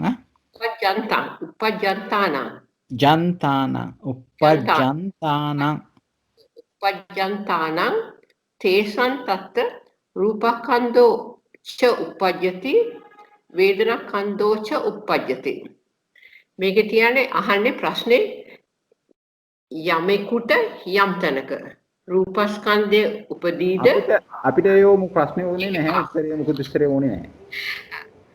අසඤ්ඤ සත්‍යේ උපදුන යමෙකුට රූපස්කන්ධය උපදිනවා. එහිදී රූපස්කන්ධය උපදිනවා. නමුත් එහිදී වේදනාස්කන්ධය උපදින්නේ නැහැ. පංචවෝකාරයේ උපදුන යමෙකුට එහිදී රූපස්කන්ධයද උපදිනවා වේදනාස්කන්ධයද උපදිනවා. තේරුම් ගන්නයි. කොහොම හොඳයි. හරිනේ දැන් තමයි අපි පොඩ්ඩක් බලමු මේ උපජ්ජන්තානං කියන එකට සිංහල දීලා තියෙන්නේ මොකද්ද කියලා. තුන්වෙනි එකනේ. හරි. එතකොට උපදනා ඔවුන්ට ඒ කියන්නේ උපාද අවස්ථාව වගේද මේ කියන්නේ. අනිවාර්යෙන් උපදින ප්‍රවෘත්ති මේ ප්‍රතිසන්දි අවස්ථාව තමයි මේ කියන්නේ. ඔව් ඉපදිච්ච කෙනෙකුට කියන එක නෙවෙයි නේද? උපදින කෙනෙක්. කෙනෙකුට. ඔව් උපදින උපදිමින් සිටින්නා වූ කෙනෙකුට කියලා නේද? උපදිමින් සිටින්නා වූ කෙනෙකුට කියන අර්ථය තමයි එන්නේ. ඒ උපදින අවස්ථාව ගැන කියන්නේ නේද? හරි. හතරවෙනි එක බලනවද? නැත්නම් ඒක අනිත් පැත්ත බලනවද? ඒක අනිත් පැත්ත බලමු. පටිලෝමේ බලමුනේ. පටිලෝමේ. පටිලෝමයට ඔබතුමී විස්තර කරනවා අපි වෙන කෙනෙකුට යනවා අනිත් එකට. පටිලෝමේ යස්ස වාපන යත්ත වේදනාකන්தோ uppajjati තස්ස තත්ත රූපකන්தோ uppajjati අරූපං uppajjantānaṁ තේසං තත්ත වේදනාකන්தோ uppajjati නොච තේසං තත්ත රූපකන්தோ uppajjati පංචවෝකාරං uppajjantānaṁ තේසං තත්ත වේදනාකන්தோච uppajjati රූපකන්தோච uppajjati. ඒක කියන්නේ අරූපතලයේ උපදින කෙනෙකුට එහිදී වේදනාස්කන්ධය උපදිනවා. එහිදී ඔහුට රූපස්කන්ධය උපදින්නේ නැහැ. පංචවෝකාරයේ උපදින කෙනෙකුට එහිදී වේදනාස්කන්ධයද උපදිනවා රූපස්කන්ධයද උපදිනවා. තෙරුවන් සරණයි. රූපස්කන්ධයේද හරියටම කියනවනම් මම හිතන්නේ ජයන්ත මහත්තයා වේදනාස්කන්ධයේද උපදමින් පවති රූපස්කන්ධයේද උපදමින් පවති කියන එක නෙන්න ඕනේ මම හිතන්නේ. එහෙම වගේ හැබැයි මෙතන උපදී කියලා ඇත්තේ. බලන්න හතරේ. ඒ හරි ඒක අර කියන්නේ කන්ටිනියස් ටෙන්ස් එකක් වගේ එකක් වෙන්න ඕනේ කියන එකයි තේරෙන්නේ. ඔව්. හරි. සාමාන්‍ය. අපි එන දැන්ට ගමු. එන හතරවෙනි එකට යන් අපි. හතරවෙනි එකට යන්න අපි ඒක. යස්ස රූපක්ඛන්தோ ඔන්න දැන් තැන. දැන් මෙතන හතරට එනවා චන්ද්‍රිකා මහත්මිය හිල්ඩා මහත්මියට පුළුවන්ද? හිල්ඩා මහත්මියට පුළුවන්ද? අමිතා මහත්මියත් ඉන්නවා. අමිතා මහත්මියට කතා කරන්න පුළුවන් තැනක ඉන්නවා දන්නේ නැහැ. හිල්ඩා මහත්මිය අතර යස් කවුරු හරි කියනවා නම් කියන්න. නෑ ඔබතුමී කියන්න. ඔබතුමී කියන්න. හරි. හතර යස්ස රූපක්ඛන්தோ නූපජ්ජති තස්ස වේදනාක්ඛන්தோ නූපජ්ජති इति. අරූප uppajjantānaṁ තෙසං රූපක්ඛන්தோ නූපජ්ජති නොච තෙසං වේදනාක්ඛන්தோ නූපජ්ජති. ඒක නොච කියලා කියන්නේ නෝ කියලා ඇදලා කියන්නේ. නොච තෙසං වේදනාක්ඛන්தோ නොච තේසං වේදනාක්ඛන්தோ නූපජ්ජති. ඊට පස්සේ සබ්බේසං චවන්තානං තෙසං රූපක්ඛන්தோච නූපජ්ජති වේදනක්ඛන්தோච නූපජ්ජති. එතකොට ඒකෙන් කියන්නේ යමෙකු හට අපිට දැන් ඉස්සලා මට පොඩ්ඩක් ඒ විස්තරය කියන්න කලින් මේක කියන්නකෝ මේ මොකද්ද මේ වාරය මොකද්ද තැන මොකද්ද කියලා. යස්ස කියපුවාම මේ පච්චුප්පන්න වාරයේම තමයි යන්නේ දිගටම. හරි පච්චුප්පන්න වාරය. යස්ස රූපක්ඛන්ද නූපජ්ජති. එතකොට යමෙක්කට අපිට ඕනේ වාරය ඕනේ. වාරය පච්චුප්පන්න වාරේ ඒක අනුලෝම වාරයේද මේ පච්චනීක වාරයේද?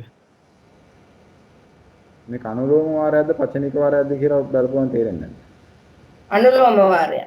පච්චනීක න එන්නේ බෑ.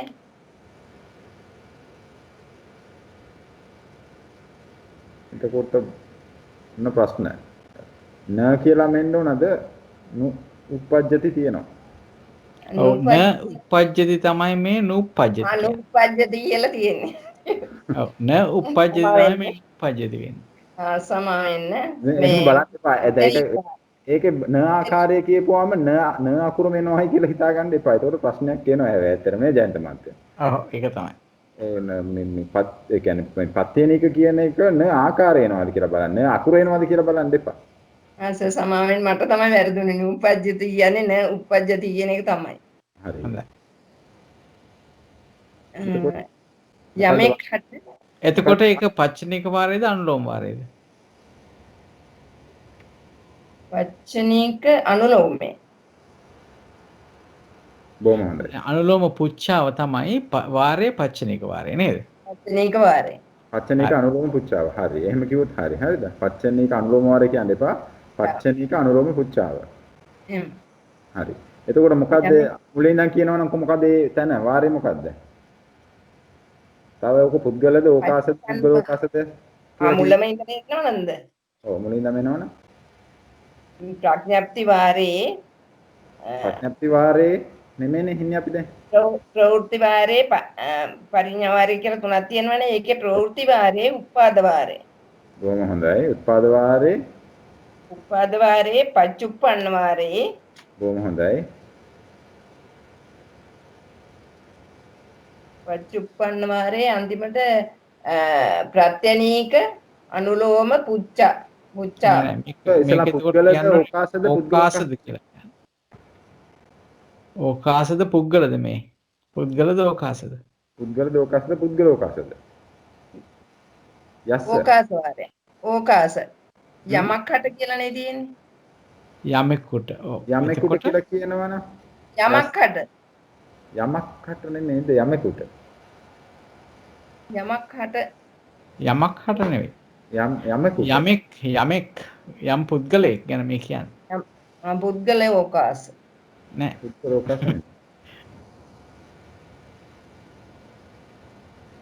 යමක් හට කිව්වොත් පුටුවකට රූපස්කන්ධයක් උපදිනකොට වේදනාස්කන්ධයක් උපදිනවද කියලා අහන්නේ නෑනේ. එහෙම අහන්නේ නෑ නේද? එතකොට හිතන්න මේක මොකද්ද වාරේ? යස්. එතකොට යමෙක් කියපුවා මොකක්ද දෙන්න ඕනේ? පුද්ගල ඕකාස පුද්ගලෝකාස. පුද්ගල ඕකාස. මොකද්ද තුනක් තියෙනවනේ. ඕකාස කියන්නේ යත්ත කියලා එන්න. තැනක කියලා එන්න එපා. යම් තැනක කියන එකනේ මතක තියාගන්න. පුද්ගල කියන්නේ පුද්ගල වාරේ කියන්නේ යමෙකුට. ඕකාස කියන්නේ යම් තැනක. යම් තැනක. ඔව්. පුද්ගලෝකාස කියන්නේ යමෙකුට යම් තැනක. ඒ දෙකම එකතු වෙලා. දැන් කියන්න පුළුවන් මේ මොකද්ද වාරේ කියන එක? යස්ස රූපක්ඛන්තෝ. යස්ස කියලා තියෙනවා. යස්ස කියන්නේ යමෙකුට යමෙක් හට. ඔව්. එතකොට ඒක පුද්ගලද ඕකාසද පුද්ගලෝකාසද? පුද්ගලයෙක් ගැන කතා කරනවද තැනක් ගැන කතා කරනවද පුද්ගලයෙක් ගැන තැනක් ගැන දෙකම එකතු වෙලා කතා කරනවද? දෙකම එකතු වෙලා පුද්ගල ඕකාස වාරේ. මෙතන කො යස්ස තැනක් සම්බන්ධ කරලා තියෙන වචනේ මට කියන්නන්න. යස්ස කියන එක පුද්ගලයෙකුට කියලා කියන්න පුළුවන්. තැනක් එහෙම ගන්න බෑ. මේක ප්‍රශ්නේනේ බලන්න ඕනේ අපි උත්තරේ කියන කොට අරූපතලයේ කියන එක ගන්නෙ නැහැ. ජයන්තමත් ඒක පොඩ්ඩක් විස්තර කරන්න පුළුවන්. ඔව් එතනදී මෙහෙම අපි බලමු. දැන් යස්ස කියලා කිව්වොත් යමෙකුට කියලා කියන්නේ යස්ස කියන්නේ යමෙකුට. යමෙකුට කියලා ගත්ත තැනදී හැබැයි එතනත් අපිට ගන්න වෙනවා උත්තර දෙනකොට කොහෙදද කියලා ගන්න වෙනවා. නමුත් දැන් පුද්ගල ඕකාස කියනකොට යමෙකුට යම් තැනක කියලා අහන්න ඕනේ. ප්‍රශ්නේ අහනකොට තමයි අපි පුද්ගලෝකාස කියලා කියන්නේ. දැන් අපි උඩේකට ගියොත් මේ බලන්න යස් මේක බලන්න පොඩ්ඩක්. ඔන්න තුන්වෙනි එකේ යස්ස යත්ත රූපස්කන්ධෝ උපජ්ජති. හරි? යමෙකුට යම් තැනක රූපස්කන්ධය උපදීද කියලා අහනකොට අන්න මෙතන යස්ස කියන්නේ පුද්ගල යත්ත කියන්නේ ඕකාස. එහෙමනම් මේ පුද්ගල ඕකාස තමයි මේ වාරය. හරි? දැන් ඒක උඩේකට ගියොත් අපි මුලින්ම එකට ගියොත් යස්ස රූපස්කන්ධ උපජ්ජති. තස්ස වේදනාස්කන්ධ උපජ්ජති. යමෙකුට රූපස්කන්ධය උපදීද ඕහට වේදනාස්කන්ධය උපදීද කියලා අපි උත්තරේ දිහා බලලා නෙවෙයි මේ වාරය හොයාගන්නේ. නිතරම ප්‍රශ්නේ දිහා පුච්චාව දිහා බලලා තමයි වාරය හොයාගන්න ඕනේ. දැන් මෙතන පුච්චාව දිහා බැලුවොත් යස්ස රූපස්කන්ධ උපජ්ජති තස්ස වේදනාස්කන්ධ උපජ්ජති.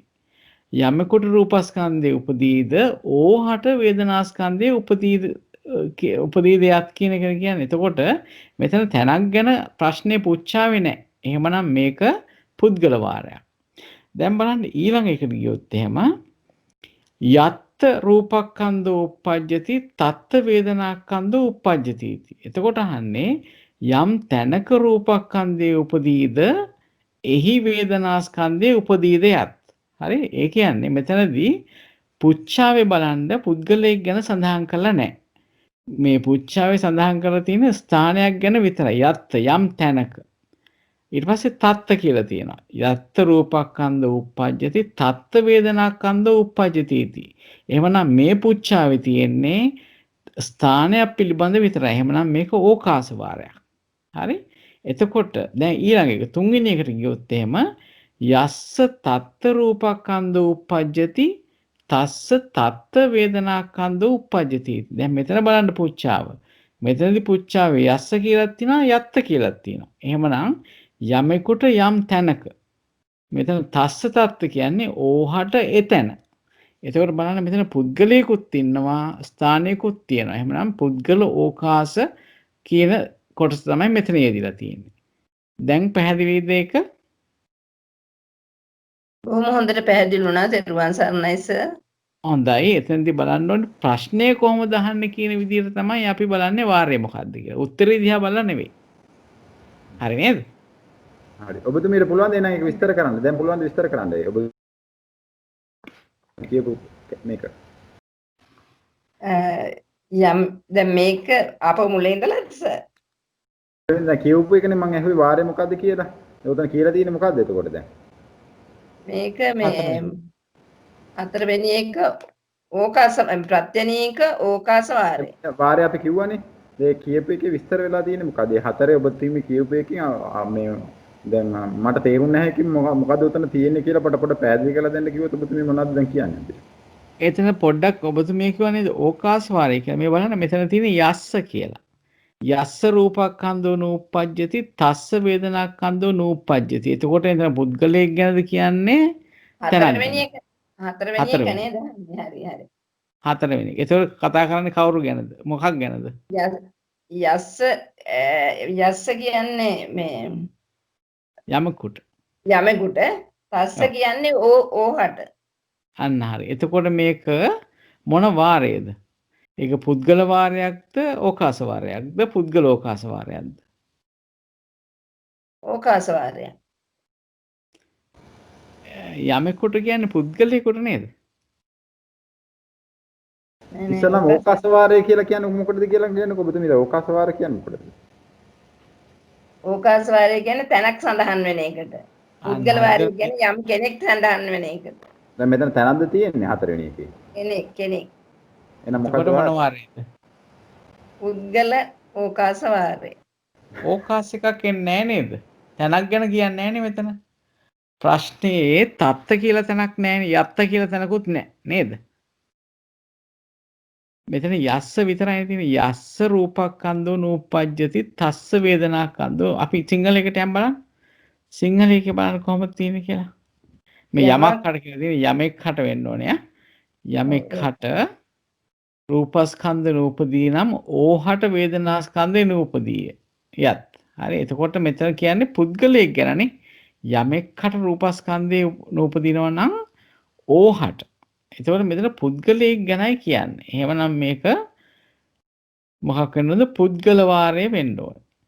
මේක ජයන්ත මහත්තයා මම හිතන්නේ මේ මහත්මියත් මේ සිංහල පැත්ත බලලා තමයි කියලා තියෙන්නේ. නේද? යමක් හට කියලා තමයි. ප්‍රශ්නේ. හරි. ඔබතුමියට පුළුවන් දෙයක දැන් වාරය අපි දැන් අඳුරගත්තානේ. අනිතරත් පැහැදිලි වෙන්න ඇති. ඒක කියලා තියෙන දේ මොකද්ද කියලා අපිට විස්තර කරන්න. අපිට විස්තර කරන්න ඕනේ මෙතන පාලියෙන් තියෙනව නේද? අරූපං uppajjantānaṁ තේසං රූපක්ඛන්ධෝ නූප්පජ්ජති නොච තේසං වේදනාක්ඛන්ධෝ නූප්පජ්ජති. ඔන්න ඔය වාක්‍යයයි. ඊට පස්සේ සබ්බේසං චවන්තානං තේසං රූපක්ඛන්ධෝච නූප්පජ්ජති වේදනාක්ඛන්ධෝච නූප්පජ්ජති. ඔන්න ඔයකේ සිංහලෙන් සරලව කියන්න පුළුවන් දෙයක්.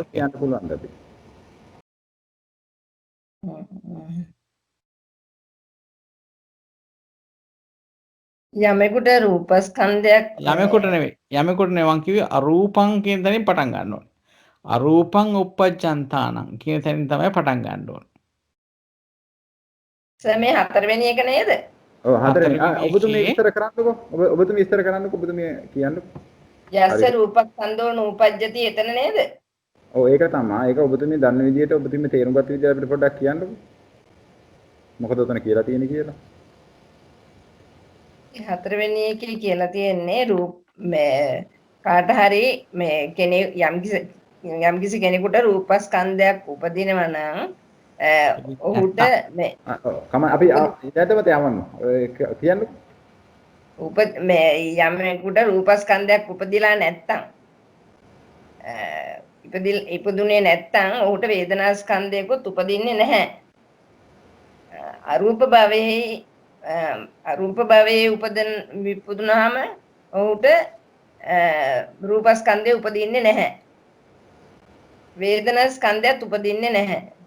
නමුත් චුත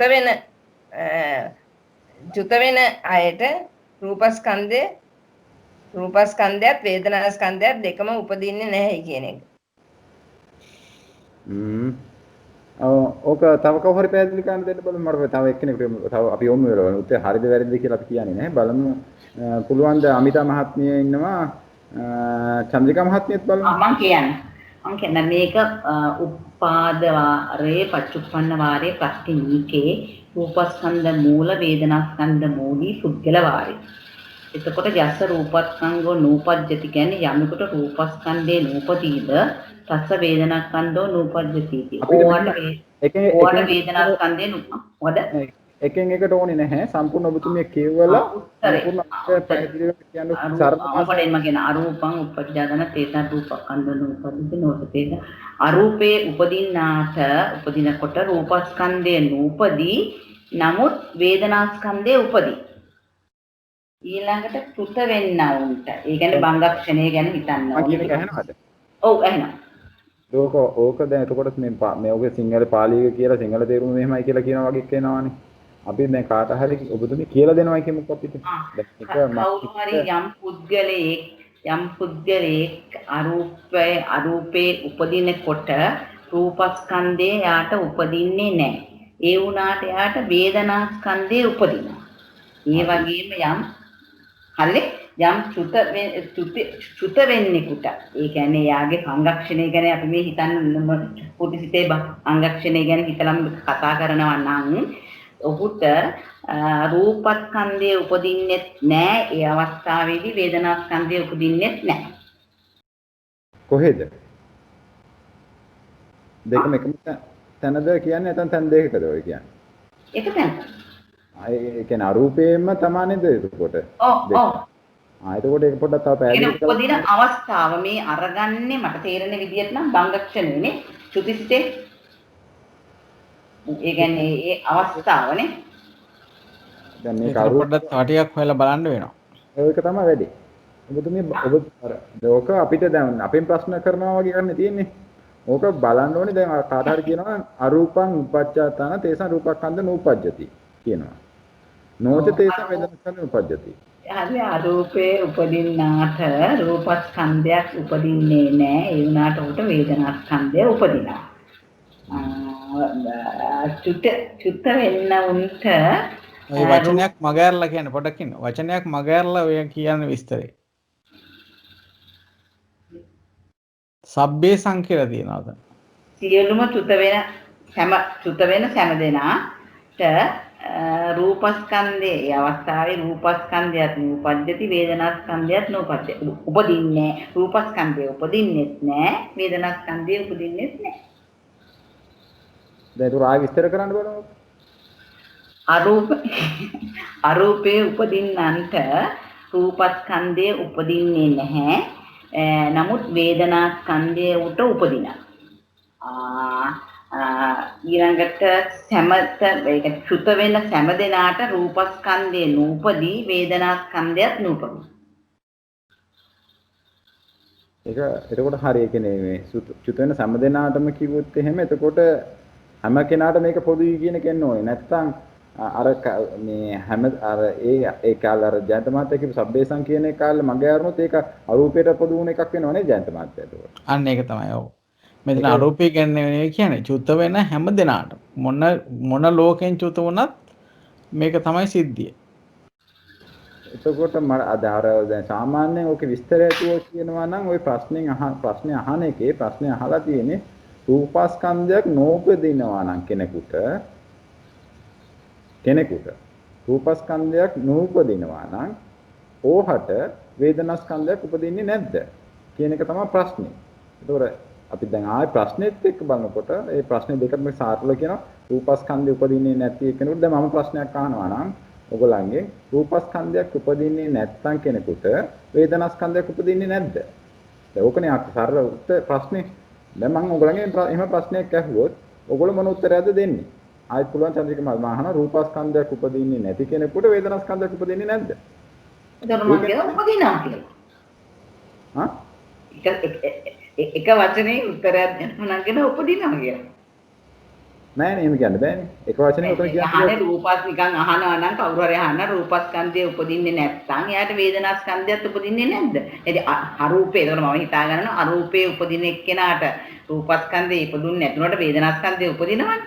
අන්න ඕක තමයි උත්තරේ. ඕක තමයි මේ කියන්න ඕනේ කියලා. මම අහන්නේ මේකයි. ඔය උත්තරේ තමයි මම කියන්නේ. එතකොට රූපස්කන්ධයක් උපදින්නේ නැති කෙනෙකුට වේදනාස්කන්ධයක් උපදින්නේ නැද්ද? කියලා කිව්වොත් ඒ කියන්නේ නෑ රූපස්කන්ධයක් උපදින්නේ නැහැ. හැබැයි අරූපේ වේදනාස්කන්ධයක් දින ඒක රූපස්කන්ධයක් උපදින්නේ නැති වුණාට වේදනාස්කන්ධයක් උපදිනවා. කියලා කියන්නේ නේද ජනමත්? හරි නේද? ඔව් ඔව් ඔව්. අන්න ඒ වගේ අර සරල මට්ටමින් උත්තරේ අරගන්න පුළුවන් නම් ඉතින් හොඳයි. එතකොට ඒක විතරක් කිව්වයි කියලා හරියනවද? අරූපේ නෑ ඒක විතරක් හරියට කියන්නේ නෑ. ඒතකොට ඊළඟට කියන්න ඕනේ චුත වෙන සැමට හැම දෙනාටම චුත වෙන හැම දෙනාටම රූපස්කන්ධය උපදින්නෙත් නෑ වේදනාස්කන්ධය උපදින්නෙත් නෑ. ඒ කියන්නේ චුත වෙන මොහොතේ. ඒක හරි. ජයන්තමත් ඕක යට යවන්නකෝ. ඕක යටට යවන්න. පේජ් එක යට යවන්න. තව යට යවන්න. හරි. මට දැන් කියන්නකෝ වේදනාස්කන්ධයක් උපදින්නේ නැති කෙනෙකුට රූපස්කන්ධයක් උපදින්නේ නැද්ද? ප්‍රශ්නේ. රූපස්කන්ධය උපදින්නේ නැත්තම් නෑ ප්‍රශ්නේ හොඳට අහන්න. වේදනාස්කන්ධයක් උපදින්නේ නැති කෙනෙකුට රූපස්කන්ධයක් උපදින්නේ නැද්ද? වේදනාස්කන්ධය උපදින්නේ නැති කෙනෙකුට රූපස්කන්ධයත් උපදින්නේ නැහැ. අසඤ්ඤ සත්‍යයේ ඉපදෙන අයට වේදනාස්කන්ධය ඉපදින්නේ නැහැ. ඒ වුණත් රූපස්කන්ධය උපදිනවා. වේදනාස්කන්ධයක් උපදින්නේ නැහැ අසඤ්ඤතලෙ. හරි. අසඤ්ඤ සත්‍යයේ වේදනාස්කන්ධය අසඤ්ඤ සත්‍යයේ වේදනාස්කන්ධයක් උපදින්නේ නැහැ. හරි. රූපස්කන්ධයෙන් උපදින්නේ. හරි. රූපස්කන්ධය උපදිනවා. වේදනාස්කන්ධය උපදින්නේ නැහැ. හරි. මාහමේ වේදනාස්කන්ධයක් උපදින්නේ නැත්නම් රූපස්කන්ධයකුත් උපදින්නේ නැද්ද? ඒක හරියනේ අසඤ්ඤතලේ වේදනාස්කන්ධයක් උපදින්නේ නැහැ. හැබැයි රූපස්කන්ධයක් උපදිනවා. උපදිනවා. එච්චරද ඒක උත්තරේ? එහෙම තැනක් විතර තියෙනවා. ඈ? වෙන? එනේ ඊළාට එතනටත් කියන්න පුළුවන් චුත වෙන්න ඒගොල්ලන්ට වේදනාස්කන්ධය උපදින්නෙත් නැහැ. චුත වෙන අවස්ථාවේ හැමදෙනාම චුත වෙන හැමදෙනාටම වේදනාස්කන්ධය උපදින්නෙත් නැහැ. රූපස්කන්ධය උපදින්නෙත් නැහැ. දැන් ජයන්තමත් යම් උත්තරේ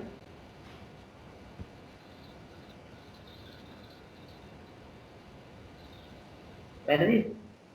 හරි නේද? බලන්න ඔබ කිව්වද හරිද කියලා බලන්න කියලා. නොච්ච තේසන් රූපස්කන්ධ නූපද්දති සබ්බේ සවස්ථානම් තේසන් රූප වේදනාකන නූපද්දති රූපස්කන්ධ හරිනේ නේද උත්තරේ එතකොට? හරි උත්තරේ හරි. උත්තරේ හරි. එතකොට දැන් කාට හරි නොතේරෙන තැනක් තියෙනවද? ඇයි මේ චුත වෙනකොට රූපස්කන්ධ උපදින්නෙත් නැහැ වේදනාස්කන්ධ උපදින්නෙත් නැහැ කියන එක තේරෙනවද? කාට හරි ප්‍රශ්නයක් තියෙනවද ඒක ගැන? එහෙම වෙන්න බෑ කියලා හිතනවා හරි මොනවා හරි තියෙනවද? එහෙම වෙන්නේ කොහොමද කියලා හරි හිතනවාද? එහෙම ප්‍රශ්න තියෙනවද? මොකද ඒ කාරණේ තේරුම් ගන්න ඕනේ මේක තේරුම් ගන්නවා කියන්නේ.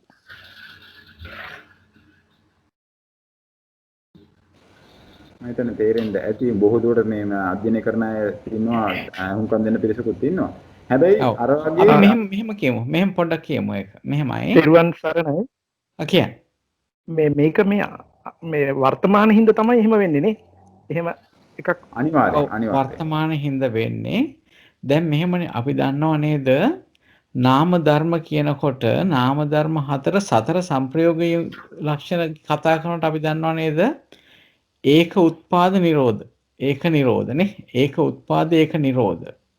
එතකොට ඒක ඔන්න මතක තියාගන්න ඕනේ. දැන් මේ දැන් චුත වෙනවා කියනකොට මේ චුතියේ අවසාන චිත්තක්ෂණය ගැන මේ කතා කරන්නේ. එතකොට එතන ධර්ම නාම ධර්ම උපදින අවස්ථාවක් ගැන නෙවෙයි මේ කියන්නේ. චුත වෙන අවස්ථාව. හරි? එතකොට එතනදී නාම ධර්ම උපදින්නෙත් නැහැ. වේදනාව උපදින්නෙත් නැහැ. සංඥාව උපදින්නෙත් නැහැ. කිසිම නාම ධර්මයක් උපදින අවස්ථාවක් නෙවෙයි. එතන සිතක චුතිය සිද්ධ වෙනකොට. හරි? සිතක උපාදයේදී තමයි මේ නාම ධර්ම ඔක්කොම හටගන්න එකටම.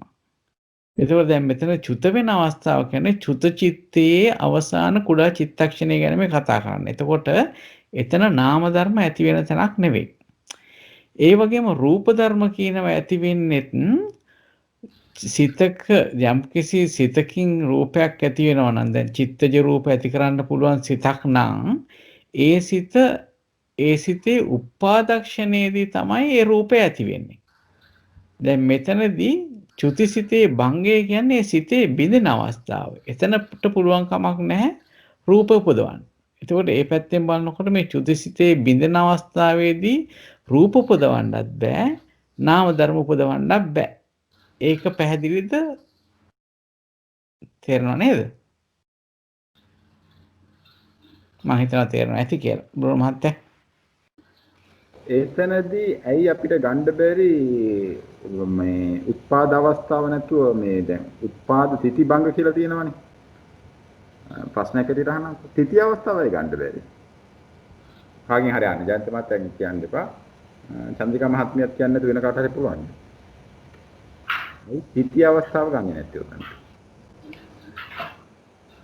තිති අවස්ථාවේදී ඔව් අසඤ්ඤතලයේ කොහොමත් රූප ඉපදෙන්නේ නැහැ. නමුත් ත්‍ිතිය අවස්ථාවේ යාට වේදනාස්කන්ධයක් ඉපදෙන්න පුළුවන්. ත්‍ිතිය අවස්ථාවේදී කියන්නේ චුත වෙන අවස්ථාවේ ත්‍ිතිය අවස්ථාවේදී අසඤ්ඤ සත්‍ය නම් කොහොමද බෑ? අසඤ්ඤ සත්‍ය රූපේ විතරනේ තියෙන්නේ. ඔව්. අරූපේද කියන්නේ බුදුනා. ඔව් අරූපේ කියන්නේ අරූපේ රූපස්කන්ධ උපදින්නේ නැහැ. වේදනාස්කන්ධයක් ත්‍ිතිය අවස්ථාවේදී වෙන්න පුළුවන්. මෙන්න ත්‍ිතිය අවස්ථාවේදී වේදනාස්කන්ධයක් උපදිනවද? අලුතින්. ඒ වෙලාවේ තියෙනවානේ. ඒ වෙලාවේ තියෙනවා. හරි උපදිනවා කියලා කියන්න බෑනේ නේද අපිට එතනදී. ඔව් ඔව් ඔව්. දැන් අපි කියමුකෝ ඒකත් හරියමුකෝ අපි මේ ඇයි දැන් මෙහෙම අවස්ථාවක් ගමුකෝ. ඔය මෙතනදී චුතිය ගැන කතා කරනකොට චුතියනේ කතා කරන්නේ. චුතිය කතා කරන අවස්ථාවේ වේදනාස්කන්ධයක් උපදිනවාද කියන එක කොයි අවස්ථාවේදීද වේදනාස්කන්ධය උපදිනවා නම් උත්පාද අවස්ථාවද නේද ජයන්ත මට අපි හිතන්න ඕනේ. මොකද්ද ආය කියන්නේ? චුතිය කියන එකේදී ඒ සිත පහළ වෙනකොට ඒ චුති සිතේ උත්පාද අවස්ථාවනේ වේදනාස්කන්ධය උපදින්නේ. ඔව්. හරිද? එතකොට ඒකේ ත්‍ිතිය අවස්ථාවක් තියෙනවනේ. ඔව්. ඒ අවස්ථාවේදී වේදනාස්කන්ධයක් උපදිනවා කියලා ගන්නද? හා? උපදින්නේ නැහැ. ඔව්. උපදින්නේ නැහැනේ. ඔව්. හැබැයි එතකොට රූපස්කන්ධයක් උපදින්නේ නැද්ද කියලා කියන්න පුළුවන්. නෑ රූපස්කන්ධයක් උපදින්නේ නැහැ. උපදිනවා. කොහොමද උපදිනවා කියන්නේ? එහෙම කියන්න බැරිද? කියලා. එතනති උපදින්න විදිහක් නැහැ නේද බ්‍රෝන මහත්තයා? ඒ කියන්නේ කර්මජ රූපනේ සාමාන්‍යයෙන් මේ ඔය කුඩා චිත්තක්ෂණ හැම එකේම උපදින්නේ. බොහොමද? චිත්ත ඒ කියන්නේ චිත්තජ රූප චිත්තජ රූප උපදින්නේ නැහැ. චිත්තජ රූප උපදින්නේ ඒ සිතේ උපාදයට එක්ක. එතකොට ඒක තමයි. එතකොට ඒ තිති අවස්ථාව ගත්තේ නැත්තේ. ආ? තිති අවස්ථාව ගන්නෙ නැත්තේ ඇයි? බංග අවස්ථාව ගන්නෙ.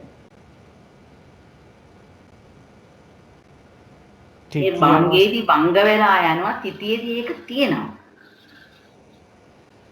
තිතිය අවස්ථාව නැතුව උපදින්නේ නැහැ. උපදින්නේ නැහැ නේද? උපදින්නේ නැහැ. බ්‍රෝන මහත්තයා කියන එක මට තේරෙනවා. ඇයි? එතකොට ත්‍ිතිය අවස්ථාවයි භංග අවස්ථාවයි දෙකම ගන්න පුළුවන් නේද කියලා නේද අහන්නේ. ඔව් ඒ තීතිය අවස්ථාව ගත්තේ නැත්තේ කියන එක තමයි particular reason එක මොකක්ද කියන්නේ. ඒ කියන්නේ චිත්තජ රූපත් ඇති වෙන්නේ උත්පාද අවස්ථාවේදී නම් එතකොට තීතිය අවස්ථාවේදී චිත්ත රූපය ඇති. චිත්ත රූපය චිත්තත් එකමනේ පෙරලෙන්නේ. ඒක උපාද අවස්ථාවේදීමයි ඒකත් පහළ වෙන්නේ. එතකොට තීතිය අවස්ථාව වෙනකොට රූපස්කන්ධයක පහළ වීමකුත් නැහැ නේද? මට තේරෙන හැටියට. හැබැයි මෙහෙම එකක් තියෙනවා. සමහර විට මේ අපි ওই චිත්තජ රූප ගැන විතරයි නේ කතා කරන්නේ බුදුන මහත්තයා. ඔව්. දැන් ඍතුජ රූප, ආහාරජ රූප තියෙනවානේ. ඔව්. නේද? ඒවට සිතේ ප්‍රශ්නයක් නෑ නේද?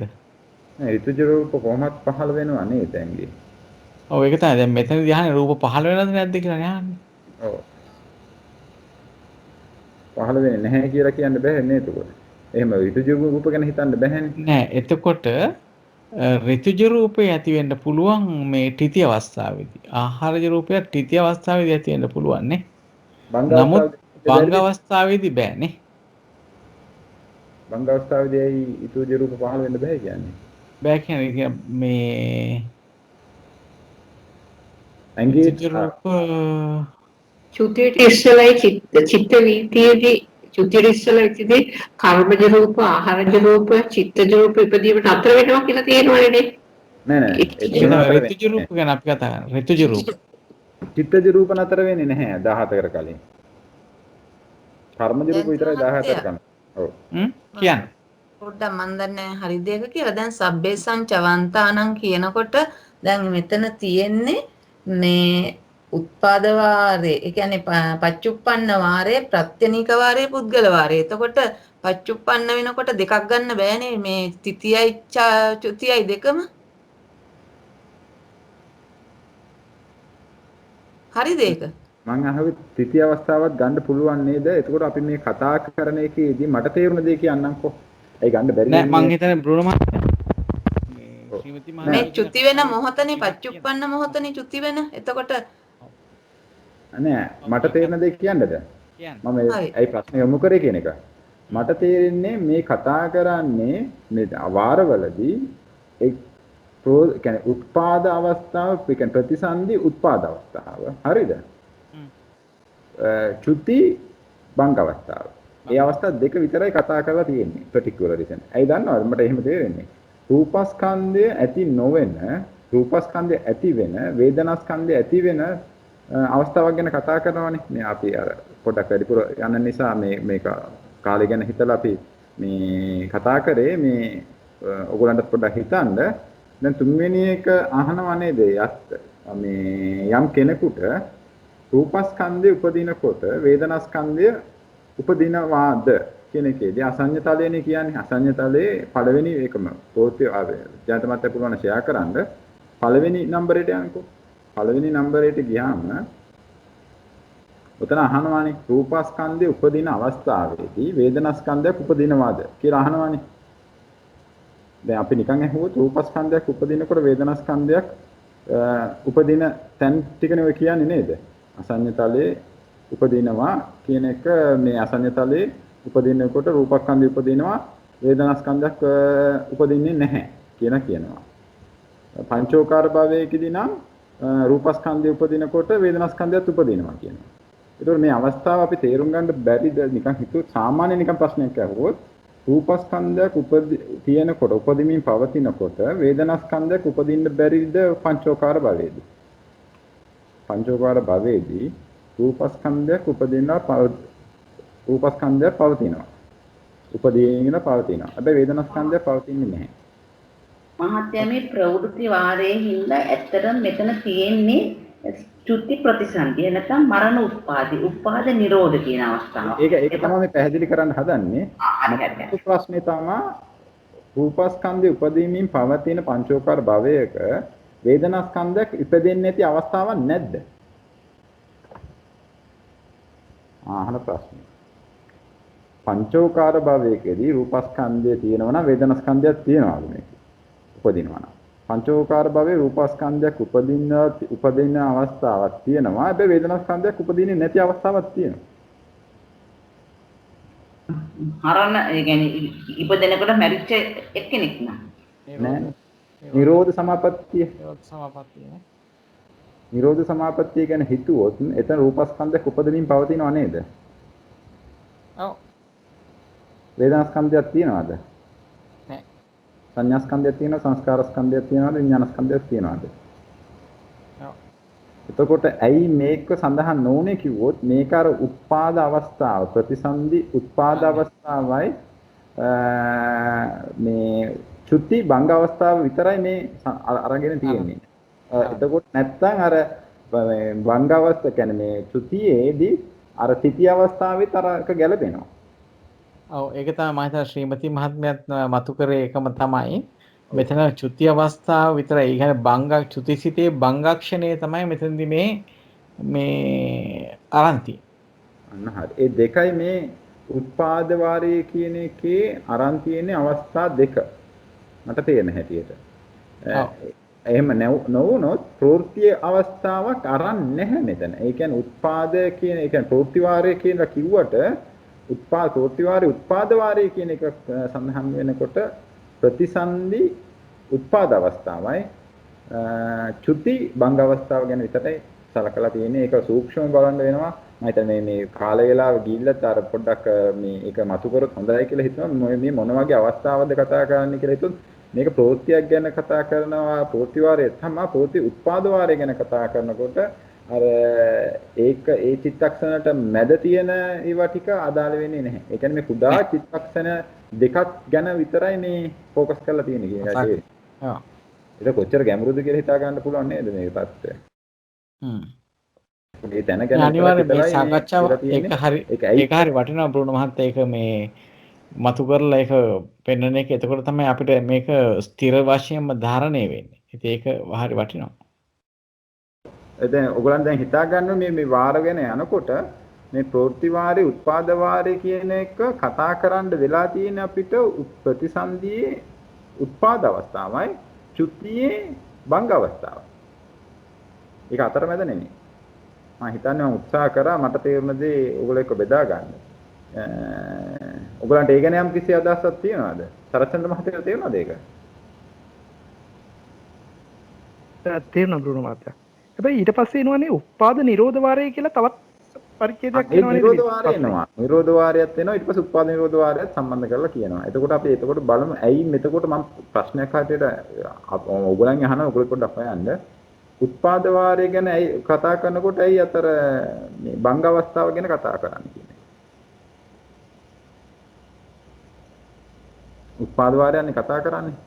එතකොට උත්පාද වාරයේ ඇයි එතකොට ඒ චුති ප්‍රවෘත්ති වාරය තමයි ඒක ප්‍රවෘත්ති වාරයෙන් තමයි ඒක පෙදිලා එන්නේ. ඒකයි. ප්‍රවෘත්ති වාරයෙන් එතනකට ප්‍රවෘත්ති වාරය කියන්නේ චුති ප්‍රතිසන්දි එහෙම නැත්නම් මරණ උප්පත්ති එක්ක උපාද නිරෝධනේ. ඉතින් ඒ අවස්ථාවට අනුකූලව තමයි මේ උපාද වාරය යන්න ඕනේ. හරි උත්පාද වාරය කියන්නේ කතා කරන නිරෝධ වාරයකුත් තියෙනවනේ අපිට ඉස්සරහදී. උත්පාද නිරෝධ වාරයකුත් තියෙනවා. උපාද වාරයකුත් තියෙනවා. උපාද නිරෝධ අපිට ඒකටත් උත්තරයක් හම්බෙයි. ඇයි මෙතන එතකොට භංග අවස්ථාවක් අරන් තියෙන්නේ කියන එක මම හිතන අර වාර ටිකත් සංසන්දනය කරලා තමයි අපිට බලන්න අපි සෝමමාත්මිය පහමු. ඇයි මේ සමායන බ්‍රුනෝ මහත්තයා එතන පච්චුප්පන්න වාරයේ හින්දාද? මට තේරෙන විදිහට නම් මෙතන උත්පාද වාරය කියන්නේ හැම ස්කන්ධයකම උත්පාදය ගැන විතරයි කතා කරන්නේ. ඒ කියන්නේ චුතියේ හරි ප්‍රතිසන්දියේ හරි ඕනම ස්කන්ධයක උත්පාදය ගැන විතරයි උත්පාද වාරය කතා කරන්නේ. ඉපදීම ගැන විතරයි. එතකොට ඇයි මේ particular reason එකක් තියෙනවද භංග අවස්ථාවේ උත්පාදය ගැන කතා කරන්නේ? ඒ කියන්නේ මෙහෙමයි චුතිය වෙලාවේදී රූපයක් ඉපදිනවද කියලා නේ අහන්නේ. වේදනාවක් උපදිනවද කියලා නේ අහන්නේ. ඒ කියන්නේ ඕනම ස්කන්ධයක් උපදිනවද කියන එක විතරයි අහන්නේ. චුතිය හරි ප්‍රතිසන්දිය හරි ඕනම අවස්ථාවක ස්කන්ධයක් උපදිනවද කියන එකයි අහන්නේ උත්පාද වාරයේ. ඒක හරි උත්පාද වාරයේදී උත්පාද වාරයේ කතා කරන්නේ ඉපදීම ගැන විතරයි. හරි. ඒක පැහැදිලි නේද? හරි ඒක පැහැදිලි. ඒ කියන්නේ උත්පාද වාරයක් ගැන කතා කරන්න කියන එක තේරෙනවා. ඒතකොට අවස්ථා දෙකක් ගැන උත්පාද වාරය සඳහන් කරලා තියෙනවා. ඒක අපි මේකටත් උත්තරයක් හොයාගමු. ඇයි මේ අවස්ථා දෙක විතරක් ගත්තේ? උත්පාද කියලා ප්‍රවෘත්ති මුකුත් ගන්නේ නැතුව උත්පාද අවස්ථාවේ ඒ කියන්නේ මේ ප්‍රතිසන්දියේ උත්පාද අවස්ථාවයි චුතියේ භංග අවස්ථාව විතරක් ගන්න මොකක් හරි රීසන් එකක් තියෙනවද? හැම වෙලේම රූපයක් ඉපදෙද්දී පංචවෝකාර භවයේදී හැම වෙලේම රූපයක් ඉපදෙද්දී වේදනාවකුත් උපදිනවනේ. හැම වෙලේම උපදිනින් පවතිනවනේ. ඒක නෑ නේ. ඒක හරියන්නේ නෑ. එහෙම කිව්වම ගැලපෙන්නේ නෑ නේද? නිරෝධ සමාපත්තියට ගැලපෙන්නේ නෑ නේද?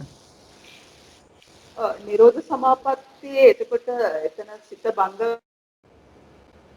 රූපස්කන්ධයේ පැතිරුණු වේදනාස්කන්ධයක් එන්නේ නෑ නේද එතන? ඇත්තම නැහැ. එතකොට හැම වෙලාවෙම කියන අදහස දාන්න බෑනේ අපිට එතන. ඒක තමයි. ඒ කියන්නේ කොහොමත් මෙතන උත්පාද වාරේ කතා කරන්නේ ස්කන්ධේ උත්පාදය ගැන විතරයි නේ. ඒක තමයි උත්පාදේ කියලා මම අහයිත් මගේ ප්‍රශ්නේ උත්පාදේ කියලා කතා කරන තැන් දෙකක් විතරනේ අරන් තියෙන්නේ. ප්‍රතිසන්දියේ උපාද අවස්ථාව, චුතියේ භංග අවස්ථාව. එතකොට මේ දෙක විතරක් කතා කරන්න යම්කිසි හේතුවක් තියනවාද කියන එක තමයි මම ඇහුවේ. ඔයගොල්ලෝ චුතිය වෙලාවේදී ඒක විශේෂ අවස්ථාවක් නෙවෙන්නේ. එතකොට එතන රූපස් කියන්නේ කර්මජ රූපත් නැති වෙනවා, ආහාරජ රූපයි මේ මොනවාද චිත්තජ රූපයි ඔක්කොම කැඩි කැඩි එන්නේ ඔබතුමිය. හරියට එන්නේ නැහැ. කැඩි කැඩි එන්නේ. කොල් එකක් දැන් ඇත්තටම ඒ චුති වෙන අවස්ථාවේදී මේ කිසිම රූපයක් ඉපදීමක් වෙන්නේ නැහැ නේ. ඒක ගැන තමයි කියන්නේ. එතකොට රූපයක් ඉපදීම වෙන්නේ නැහැ. එතකොට වේදනාවක් ඉපදෙන්නේ නැහැ. සංඥාව නෑ ඔබතුමිය කියන දේ තේරෙනවා. අපේ ප්‍රශ්නේ ඇයි මේ අවස්ථා දෙක විතරක් ගැන ගත්තේ? මුත්තේ ඉපදින්නේ නැහැ ඒකම තේරෙනවා. ඒ අවස්ථාව කොහොමද දැන් පැහැදිලි. ඇයි මේ අවස්ථා දෙක ගත්තේ කියන එක ගැන අදහසක් තියෙනවද?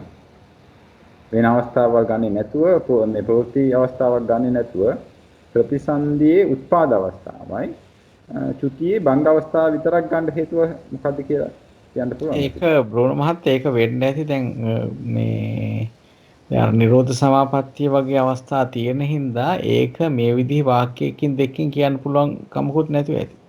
නෑ මට මගේ අදහසන්නේ මට මේ ඇහුණ කතාවක් කියන්නේ මට මේ තිබුණා මේ කොහේ කවර සඳහනක් තිබ්බා වගේ තමයි මට මතක මේ වාරේ කියන්නේම පුද්ගලයන්ගේ උත්පත්ති මේ චුති අවස්ථාව විතරයි මේකේ සඳහන් වෙන්නේ කියලා ප්‍රවෘත්ති වාරේ. ඒක හරිද මන් දන්නේ නැහැ. අපි ඉස්සරහට බලමු. මේකේ කතා කරන්නේ පුද්ගල ඕකාස මේ කියන්නේ අපි දැන් කතා කරන්නේ ප්‍රවෘත්ති වාරයක් ගැන. ප්‍රවෘත්ති වාරේ පුද්ගලයන්ගේ උත්පත්තිය ගැනයි චුතිය ගැනයි විතරයි කතා කරන්න කියලා. මේ කොච්චර දුරට හරියද? ඔව් ඒක තමයි ටීචර්ස් අපිට ඉගෙනුවේ ඇතිවීම නැතිවීම පැහැදිලි කරන්න මේ ප්‍රවෘත්ති වාරය කියලා. මම කියලා තමයි කිව්වේ. ඇතිවීම නැතිවීම පැහැදිලි කරන නිසා තමයි ප්‍රවෘත්ති වාරය කියන්නේ කියලා. ඇතිවීම නැතිවීම තමයි. හැබැයි මේක මේ උත්පාද කියන්නේ මේ ප්‍රතිසන්දි චුති අවස්ථාව එක්ක නැත්නම් ප්‍රතිසන්දි ස්කන්ධයන්ගේ චුති ප්‍රතිසන්දි.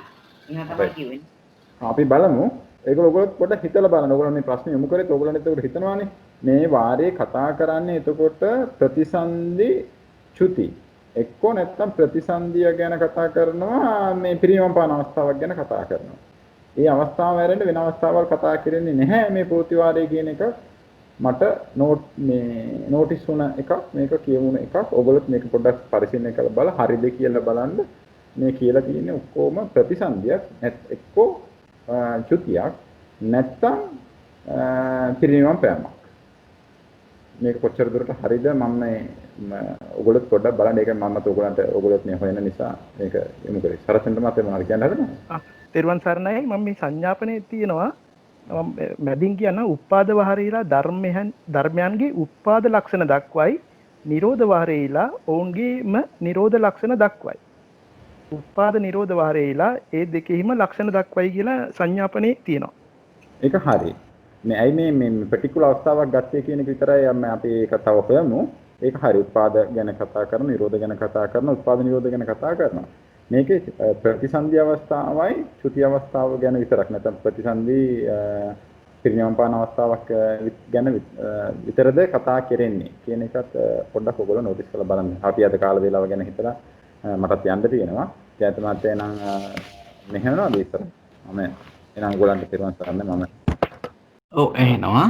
එහෙමනම් අපි අද දවසේ වැඩසටහන නිමා කරමු. අපි ශ්‍රීමති මහත්මියට යොමු වෙනවා අද වැඩසටහන නිමා කරන්න කියලා. ශ්‍රීමති මහත්මිය තෙරුවන් සරණයි. තෙරුවන් සරණයි. අද දවසේත් අප සැම එක්රැස් වෙලා ධම්ම සම්මස්සනයේ යෙදුණා පැය දෙකකට ආසන්න කාලයක්. අප රැස් කරගත් සියලු කුසල් අපි දෙවියන්ට අනුමෝදන් කරමු. පින් කැමති ඕන කෙනෙකුටත් අනුමෝදන් කරමු. ඊට පස්සේ අපේ ප්‍රාර්ථනා වාක්‍ය කියලා වැඩසටහන නිමා කරමු. ආකාසට්ටා ච බුම්මට්ටා දේවා නාග මහිද්దికා පුඤ්ඤන්තං අනුමෝදිත්වා චිරං රක්ඛන්තු සම්බුද්ධ ශාසනං. ආකාසට්ටා ච බුම්මට්ටා දේවා නාග මහිද්దికා පුඤ්ඤන්තං අනුමෝදිත්වා චිරං රක්ඛන්තු සම්බුද්ධ දේශනං. ආකාසට්ටා ච බුම්මට්ටා දේවා නාග මහිද්దికා පුඤ්ඤන්තං අනුමෝදිත්වා චිරං රක්ඛන්තු සම්බුද්ධ ශාවකං. චිරං රක්ඛන්තු ත්වං සදා. ඉදම්මේ ඥාතිනං හෝතු සුඛිතා හොන්තු ඥාතයෝ. ඉදම්මේ ඥාතිනං හෝතු සුඛිතා හොන්තු ඥාතයෝ. ඉදම්මේ ඥාතිනං හෝතු සුඛිතා හොන්තු ඥාතයෝ.